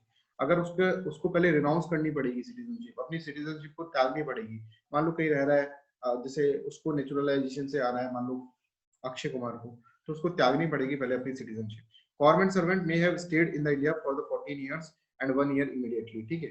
Government servant may have stayed in the India for, तो government servant के लिए 14 years का है, ठीक है। 11 year की जगह 14 ईयर है उसके अंदर गवर्नमेंट सर्वेंट के अंदर, राइट। गुड कैरेक्टर होना चाहिए, ये भी इंपॉर्टेंट है। Must know any of the language of the 8th schedule. 8th schedule के अंदर जो भी लैंग्वेज है उसके अंदर कोई ना कोई लैंग्वेज आनी चाहिए। Take oath of the allegiance of the constitution of India, कि हम हमेशा कॉन्स्टिट्यूशन ऑफ इंडिया को फॉलो करेंगे, ये भी होना चाहिए। Government can waive off this condition, government कभी भी इन कंडीशंस को वेव ऑफ कर सकती है। किसी के लिए हो सकता है कि किसी का गुड कैरेक्टर नहीं है, बहुत ही वहियात आदमी है, उसको भी ले सकती है, गवर्नमेंट के ऊपर डिपेंड करता है, राइट। ये कुछ कंडीशंस है जो आप याद कर लेना, इजी कंडीशंस है, ठीक है। By acquisition, अब next is by acquisition and last one by acquisition of territory। कि acquisition of territory का मतलब क्या होता है, ये हम इसके अंदर पढ़ते हैं। तो by acquisition of territory का मतलब क्या होता है, right? तो अब ये देखो, acquisition of territory का मतलब क्या है, automatically they become the Indian citizen। मान लो कल को हम पाकिस्तान को कब्जे में ले लेते हैं, ठीक है, कब्जा लेते हैं पाकिस्तान को, ठीक है ना, चाइना को कब्जा लेते हैं, तो उनकी चाइनीज सिटीजन ऑटोमेटिकली इंडियंस बन जाएंगे, ठीक है। अब इंडियंस की तरह दिखेंगे नहीं, उनकी सिटीजनशिप इंडियंस बन जाएगी, ठीक है। रहेंगे वो चाइनीज ही, ठीक है, दिखने में, ठीक है, बट सिटीजनशिप उनकी क्या होगी, इंडियन बन जाएंगे, ठीक है। तो पाकिस्तान के अंदर अगर हम जाते हैं और पाकिस्तान का कोई एरिया ले लेते हैं, तो वह पाकिस्तानी नहीं रहे, they are no more a Pakistani, they will become what, they will become the citizens of India. Automatically they become Indian citizens, that you have to understand by acquisition of the territory, right? अब हम पढ़ लेते हैं जल्दी से फटाफट loss of citizenship, कि मेरी सिटीजनशिप है मेरे पास और मेरी सिटीजनशिप कैसे लॉस हो जाएगा, क्या क्या कंडीशन है जिसके अंदर मैं अपनी सिटीजन हो सकता हूँ। तो फर्स्ट इज रिनंसिएशन। मैंने क्या करा, a person himself renounce but his minor children will lose the citizenship but will get back, ठीक है। person himself renounce, उसने जैसे मैंने रिनाउंस करा ना कि मैं अब इस भारत का सिटीजन नहीं रहा, मैं भारत के कॉन्स्टिट्यूशन में अपना एलिजेंस नहीं रखता हूँ, मैं जा रहा हूँ बाहर, मैं कोई और सिटीजन, तो उसके जो माइनर चिल्ड्रंस होंगे ना, उनकी भी सिटीजन्स चली जाएगी, सिटीजनशिप चली जाएगी, but will get back. Minor citizen की वापस मिल सकती है, पिताजी की गलती का माइनर सिटीजन की उस वक्त चली जाएगी, पर वापस से वो गेट बैक कर सकते हैं सिटीजनशिप, ठीक है। और उसके अंदर उनको ऐसा नहीं है कि उनको और प्रोसेस करना। माइनर सिटीजन्स जो पहले माइनर जो उनके चिल्ड्रन थे 18 साल बाद बोलेंगे कि हम वापस इंडिया के अंदर आना चाहते हैं, तो वो आ सकते हैं, ठीक है। तो minor children will lose the citizenship at that time but will get back soon, ठीक है। सेकंड है टर्मिनेशन। टर्मिनेशन का मतलब क्या है कि मैंने क्या करा, मैंने कनाडा की सिटीजनशिप ले ली, ठीक है, तो जैसे लूंगा ना वैसे ही मेरी सिटीजनशिप हट जाएगी, Indian citizenship will not be there, ठीक है। I am no more an Indian. जैसे मैं किसी की सिटीजनशिप लेता हूँ, मान लो मैंने किसकी ले ली, मैंने ले ली अमेरिका की सिटीजनशिप, तो मैं अपनी जो टर्मिनेशन है जो आर्टिकल 9 के अंदर हमने पढ़ा, ठीक है। और कैसे हो सकता है डेप्रिवेशन। डेप्रिवेशन क्या होता है कि मैंने मान लो डिसरेस्पेक्ट कर दिया कॉन्स्टिट्यूशन का, नेशनल सिंबल्स का डिसरेस्पेक्ट कर दिया, तो मेरी सिटीजनशिप छिन सकती है, ठीक है। तो भाई तब तुम हमारे कॉन्स्टिट्यूशन को ही नहीं मान रहे हो, जब तुम्हारे नेशनल सिंबल्स को ही नहीं मान रहे हो, तो तुम काहे की सिटीजन, इतनी सी नहीं कर सकते, ये तो तुम्हारी वैसे भी फंडामेंटल ड्यूटी है, तुम्हें माननी चाहिए। Has obtained citizenship by fraud, मैंने फ्रॉड से कमाई थी सिटीजनशिप, ठीक है, कि वेस्ट बंगाल के अंदर आया बांग्लादेश से होके, और फिर वहां पे देखा कि पासपोर्ट बनवा लिया, वहां पे मैंने देखा कि मैंने आधार कार्ड बना लिया, अपना ये बना लिया, ऐसे बहुत होता है ना, तो फ्रॉड से है तो वो डिप्राइव कर सकते हैं। डिप्रीवेशन के अंदर ये सब चीजें आएंगी। Citizen has unlawfully traded or communicated with the enemy during a war, कि मान लो मैंने फोन पे बात कर ली कि भाई देखो ऐसी इंडियन आर्मी है यहाँ पर है, तो उस वक्त क्या हो सकता है, उस वक्त आपको डिप्राइव किया जा सकता है, ये डेप्रीवेशन के अंदर आ रहा है। This is not termination, this is not renunciation, this will come in the category of deprivation. Fourth है within 5 year of registration of naturalisation. Naturalisation का रजिस्ट्रेशन करा था मैंने 5 साल के अंदर, विद इन 5 ईयर में a citizen has been sentenced 2 years of imprisonment in any country, किसी भी कंट्री उसको बोले कि यार ये आए थे तो हमारे अंदर कंट्री के अंदर, ठीक है, बट ये तो क्या क्रिमिनल निकले, अगर 2 साल तक जेल में रह जाता है then also he will be deprived, ठीक है। Citizen has been living outside the India for 7 year continuously, अगर तुम 7 साल तक बाहर रह गए बिना अपने गवर्नमेंट को बताए और बाहर रह गए और फिर आ रहे हो आराम से, ठीक है, तो तुमको एयरपोर्ट में धर लिया जाएगा, बोलेंगे कि you are not no more citizen, 7 साल के अंदर बीच में एक बार आ जाना, ठीक है, ऐसा इसके अंदर होता है, तो तुम डिप्राइव हो जाओगे, राइट। अब दूसरा आएगा कि भाई देखो no discrimination on the basis of how you get the citizen. मान लो मैंने रजिस्ट्रेशन से लिए, मेरे पड़ोसी ने नेचुरलाइजेशन से लिए, वो बोल रहा है कि भाई मैं तो नेचुरलाइजेशन वाला हूँ, मैं ज्यादा बड़ा सिटीजन हूँ इंडिया का, ये बोल रहा है मैं बोल रहा हूँ मेरे ऊपर ये इस तरह से बोल रहा है कि मैं ज्यादा बड़ा सिटीजन हूँ, तुम तो क्या है रजिस्ट्रेशन वाले हो, तुम तो बाय इनकॉर्पोरेशन ऑफ टेरिटरी हो, तुम तो मैं बोलूंगा भैया तू बोल ले, बट हमारा कॉन्स्टिट्यूशन इसके अंदर कोई डिस्क्रिमिनेशन नहीं करता है। No discrimination on the basis of how you get, मतलब सिटीजनशिप अमेंडमेंट एक्ट कोई डिस्क्रिमिनेशन नहीं करता है कि no discrimination on the basis of how you get the citizenship, इसके बीच में कोई डिस्क्रिमिनेशन नहीं है। Example in India registered citizen भी बन सकता है प्रेसिडेंट, बट यूएसए के अंदर प्रेसिडेंट के लिए नेचुरल सिटीजन होना चाहिए, तो हमारे अंदर सारे सिटीजन जो है नेचुरल रजिस्ट्रेशन वो सब चीजें हैं वो समान, ठीक है। तो हमारे भारत के अंदर ये खूबी है कि कोई भी सिटीजन हो बस सिटीजन होना चाहिए, ठीक है। So I think this is clear. अब हम कल के लेक्चर में नॉन रेजिडेंट इंडियन पढ़ेंगे, ठीक है, ओसीआई पढ़ेंगे, ठीक है, ये हम कल के लेक्चर में पढ़ेंगे। पहले इस लेक्चर को रिवाइज करो। और बच्चों अभी तो मेरा देखो अब क्या है, कुछ रूल्स बनाए हमने क्लास के अंदर, ठीक है, please understand the rules. First of all कि जितना हो सके आप लोग लाइव क्लास में आइए प्लीज, ठीक है, दिस इज इम्पोर्टेंट। देखो लाइव क्लास में आप कितना डिस्कशन करते हैं सोच कर देखिए, अगर आप लाइव क्लास में नहीं आते तो वो डाउट आपके रहे, सोचो एक बार, ठीक है। तो जो भी बच्चे रिकॉर्डेड भी देख रहे हैं तो एक बार ध्यान से सुनो कि लाइव क्लासेस में आना जरूरी है। कोई बिना किसी रीजन के तुम लाइव क्लास में नहीं आ रहे हो तो तुमसे बड़ा बेवकूफ कोई नहीं है, ठीक है। तो मैंने अंकित को बोला this is the new rules and regulation that we are formulating, तो जस्ट लिसन केयरफुली। का सिटीजनशिप टर्मिनेट हो सकती है अगर इसके अंदर सिटीजनशिप फ्रॉम अधिष्ठान है, ठीक है, तो टर्मिनेट हो सकती है अगर तुम क्या करोगे, अगर तुम इसको फॉलो नहीं करोगे। तो पहला रूल है ये कि लाइव क्लास के अंदर अटेंड करो। कोई भी बच्चा बिना किसी प्रायर इंफॉर्मेशन के लाइव क्लास में नहीं आता है 3 दिन लगातार, वहां पे 7 ईयर है, यहाँ पे 3 डेज है, ठीक है, यहाँ पे हार्ड है, तो उसका रजिस्ट्रेशन कैंसिल हो सकता है, ठीक है, दिस इज फॉर श्योर, ठीक है। तुम सीरियस नहीं हो तो मैं भी सीरियस नहीं हूँ, और fees doesn't matter at all, ठीक है, फीस आपको रिटर्न कर दी जाएगी, डोंट वरी अबाउट दैट, ठीक है, आफ्टर टैक्सेशन, राइट। तो फर्स्ट है लाइव क्लासेस 3 डेज आपको रेगुलर रहना, अगर आप नहीं करते हैं तो ऑटोमेटिकली होगा इसके अंदर, ठीक है। ये जो भी देख रहे हैं, हाँ, anybody in the class? Sir Muslim को क्यों एक्सक्लूड कर दिया? कहां पर? सिटीजनशिप में उधर से सबको बुला रहे, एक मुस्लिम को नहीं बुला रहे। माइनॉरिटी में अब उसका कांसेप्ट बताते हैं, माइनॉरिटी का कांसेप्ट बताते हैं। पहले तो रूल्स समझ लो, अभी तो रूल समझो, तुम सीरियसली रूल सुनो पहले, है ना। पहला रूल ये है। दूसरा रूल ये है कि अब जैसे आज तो मेरा क्लास है, आज के लिए माफी, बट आगे से आपको है ना हर वक्त असाइनमेंट दिया जाएगा, डेली का असाइनमेंट, और सबको असाइनमेंट सबमिट करना है। इसमें तो बस एक दिन का भी डिले नहीं होना चाहिए। उसमें लिखा होगा बाय 5 PM, तो 5 PM आपको देना ही होगा। Anyhow you have to submit, otherwise आपको क्लास में एंट्री बंद प्लस वीडियो में नहीं मिलेगा, ठीक है। This is the rules and regulation and that will be followed mandatory. अच्छा, third important thing is that कि असाइनमेंट के बाद असाइनमेंट सबको करना है, असाइनमेंट सबको करना है, मतलब सबको करना है, ठीक है, इसके अंदर कुछ नहीं। Third important thing is that कि हम अभी क्लास 7 डेज के अंदर शिफ्ट करने वाले हैं। एनी हाउ कि अगर मेरे को हुआ तो मैं इसके अंदर ही कंटिन्यू करूंगा, पर 7 डेज का क्लास अपन करूंगा, क्योंकि देखो बच्चों डिटेल में पढ़ना है और पूरा पढ़ना है, ठीक है। ऐसा नहीं है कि कुछ छूट जाए, अपना डिटेल में पढ़ना है, पूरा पढ़ना है, उसके लिए आई नीड टाइम। और बिलीव मी, इसके बाद तुम्हें लक्ष्मीकांत उसको जला देना, लक्ष्मीकांत को सिर्फ PDF पढ़ो, ठीक है, और सारी बुकें जला दो अपनी, ठीक है, सारे ग्रंथ जो भी सब जला दो, इतनी मोटी मोटी बुकें, नोट्स बनाए, इसके अंदर से पढ़ लोगे, nothing will come outside this one, ठीक है। मतलब जो आप मतलब प्रीलिम्स पास कर जाओगे इसके अंदर, राइट। तो ये आपकी 3 कंडीशंस हैं, इन कंडीशंस को आपको फॉलो करना है लाइक एनीथिंग। थर्ड इंपॉर्टेंट, हाँ एक और कंडीशन है फोर्थ, कि आपको जो भी पेपर आप देते हैं, है ना, ये भी बहुत इंपॉर्टेंट है, दिस इज इक्वली मैंडेटरी, ठीक है। ये ऐसा नहीं है कि ये कोई दूसरा है, कोई सेकंड सिटीजन नहीं है, इसका भी उतना ही होगा इसके अंदर।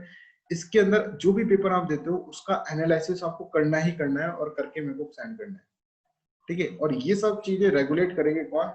रेगुलेट करेंगे हमारे यहाँ पे पार्लियामेंट है, वो अंकित सर है तुम्हारे, ठीक है। अंकित सर को पूरी पावर दे रखी है इसके अंदर। कभी भी आप अंकित सर से कांटेक्ट करेंगे in case any discrepancies is there, ठीक है। तो ये आपका कुछ रूल्स एंड रेगुलेशन है, that should be mandatory accepted by everyone, ठीक है। ये मतलब ऐसा नहीं है कि आप लोगों की मर्जी है, वॉलंटरी नहीं है यहाँ पे, मैंडेटरी। अंजुम खलीदा का क्वेश्चन। अंजुम देखिए, जो लोग थे जैसे बांग्लादेश है, अफगानिस्तान है और पाकिस्तान है, इसके अंदर कॉन्सेप्ट ये बोला गया कि यहाँ की माइनॉरिटीज जो है ना, जैसे हिंदू है, मतलब बांग्लादेश के हिंदू, अफगानिस्तान के हिंदू, पाकिस्तान के हिंदू, ये परसिक्यूटेड है। परसिक्यूटेड मतलब इनको बहुत ज्यादा गलत किया जाता है इनको।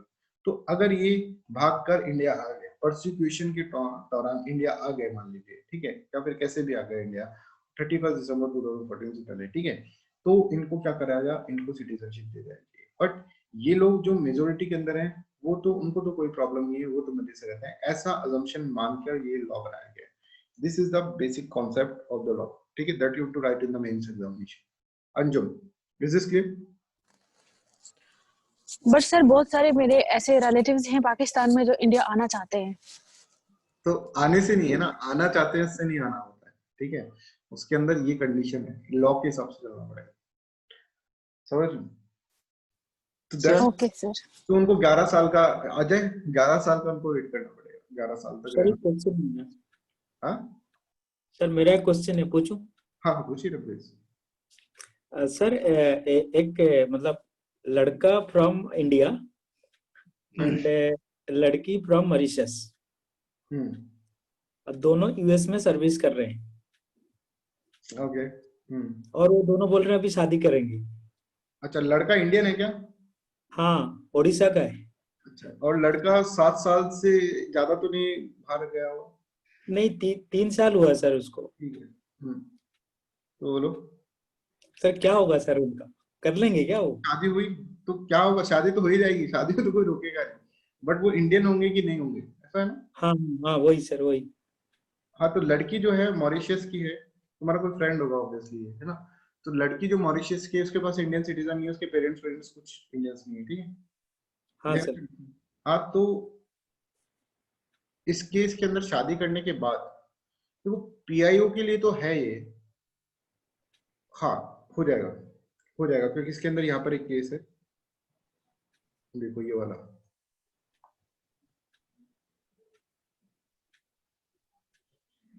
दोस्त को फोन करके बता देना तुम, कोई दिक्कत नहीं सर, भाई मेरा हो, अगर हो जाएगी तो भाभी बन जाएगी मेरी।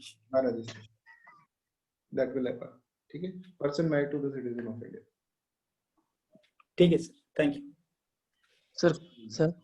हाँ सर कल का क्लास कैंसिल कर देगा आपने? किसका क्लास? कल वाला जो क्लास था वो कैंसिल कर दिया था क्या आपने? अरे कल क्लास में क्या हुआ, फर्स्ट सेकंड और थर्ड आर्टिकल पढ़ाए थे, नेट का कनेक्शन चला गया, फिर वो आया ही नहीं, सब कुछ स्विच ऑफ हो गया मेरा, इसलिए कल का आधा क्लास है, आधा क्लास है वो दिया नहीं है आपको, वो शायद रिकॉर्ड भी नहीं हुआ, देखना पड़ेगा वो रिकॉर्ड हुआ है कि नहीं। सर वो मेरा अंकल का जो होता है ना, इसलिए मैं चला गया। हाँ अच्छा, उसके बाद तो नहीं हुआ था टीपी, उसके बाद क्लास ऑफ हो गया। वही तो देख रहा है कि आर्टिकल 2 के बाद से पढ़ रहा है, इसलिए मैं पूछा। हाँ तो वही है, कल का क्लास कैंसिल हो गया था due to some reason, technical fault. Okay sir, okay. Kalind, yes कालिंद।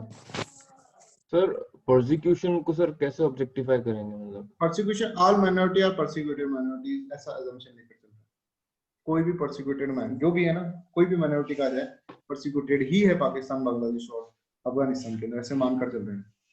तो सर फॉर एग्जांपल अगर कोई पाकिस्तान का सिटीजन है बट सर 2014 का पहले अगर वो आ गया तो उसको मिल जाएगा, बट अगर 2014 के बाद आया बट फिर भी परसिक्यूटेड है, illegal migrant or illegal migrant is not the citizen of India.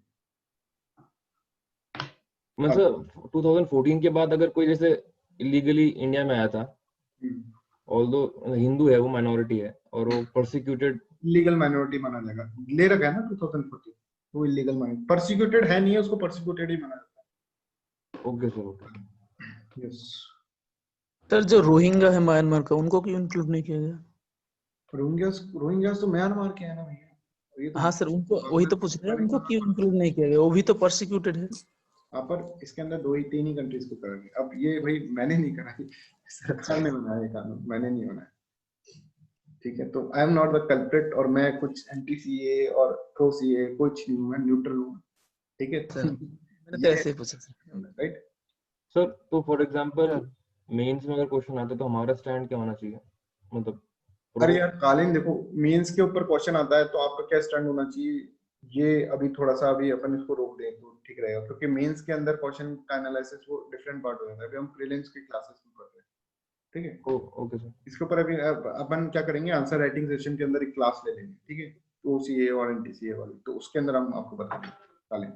Okay sir, ठीक है। अभी ये क्लास, हेलो यस कुछ सर कोई बोला था, हेलो। हाँ सर हाँ सर। जैसे हाँ क्या बोलिए लेडीज। सर इसमें जो आर्टिकल 14 में ये चैलेंज हो रहा है, ये वाला इशू, तो सर सुप्रीम कोर्ट के उस पे ना डिस्क्रिप्शन पे, और इस पे ये भी है कि उसमें एक रीजनेबल क्लासिफिकेशंस भी होते हैं आर्टिकल 14 में। तो सर क्योंकि पार्लियामेंट में ये चीज बोली गई थी कि जो भी ये माइनॉरिटीज हैं इन कंट्रीज में, तो ये वहाँ पे उनको एज्यूम किया जाता है, मतलब कि ये चीज हमने मान लिया, प्रिज्यूम कर लिया कि वो प्रोसिक्यूटेड ही हैं, और जरूरी नहीं कि जो वहाँ अहमदियाज हैं या जो रोहिंग्याज हैं इनको हमने इसमें इंक्लूड नहीं किया, और उनका जो पाकिस्तान अफगानिस्तान का है उसमें हमने बोल दिया कि जरूरी नहीं कि वहाँ पे वो उनका जो मतलब प्रोसिक्यूशन का जो भी वो है वो कम है, लाइकलीहुड कम है कि वो मुस्लिम कंट्रीज में होंगे, इसलिए हमने किया है। तो अगर ये सुप्रीम कोर्ट अगर जिस तरह से अभी चल रहा है तो सुप्रीम कोर्ट इसको रीजनेबल क्लासिफिकेशन मान सकता है, इसमें ऐसी कोई बड़ी बात नहीं है। तो ये पार्लियामेंट का डिस्क्रिप्शन तो होता ही है, और ये जुडिशरी का भी इंटरप्रिटेशन होता है।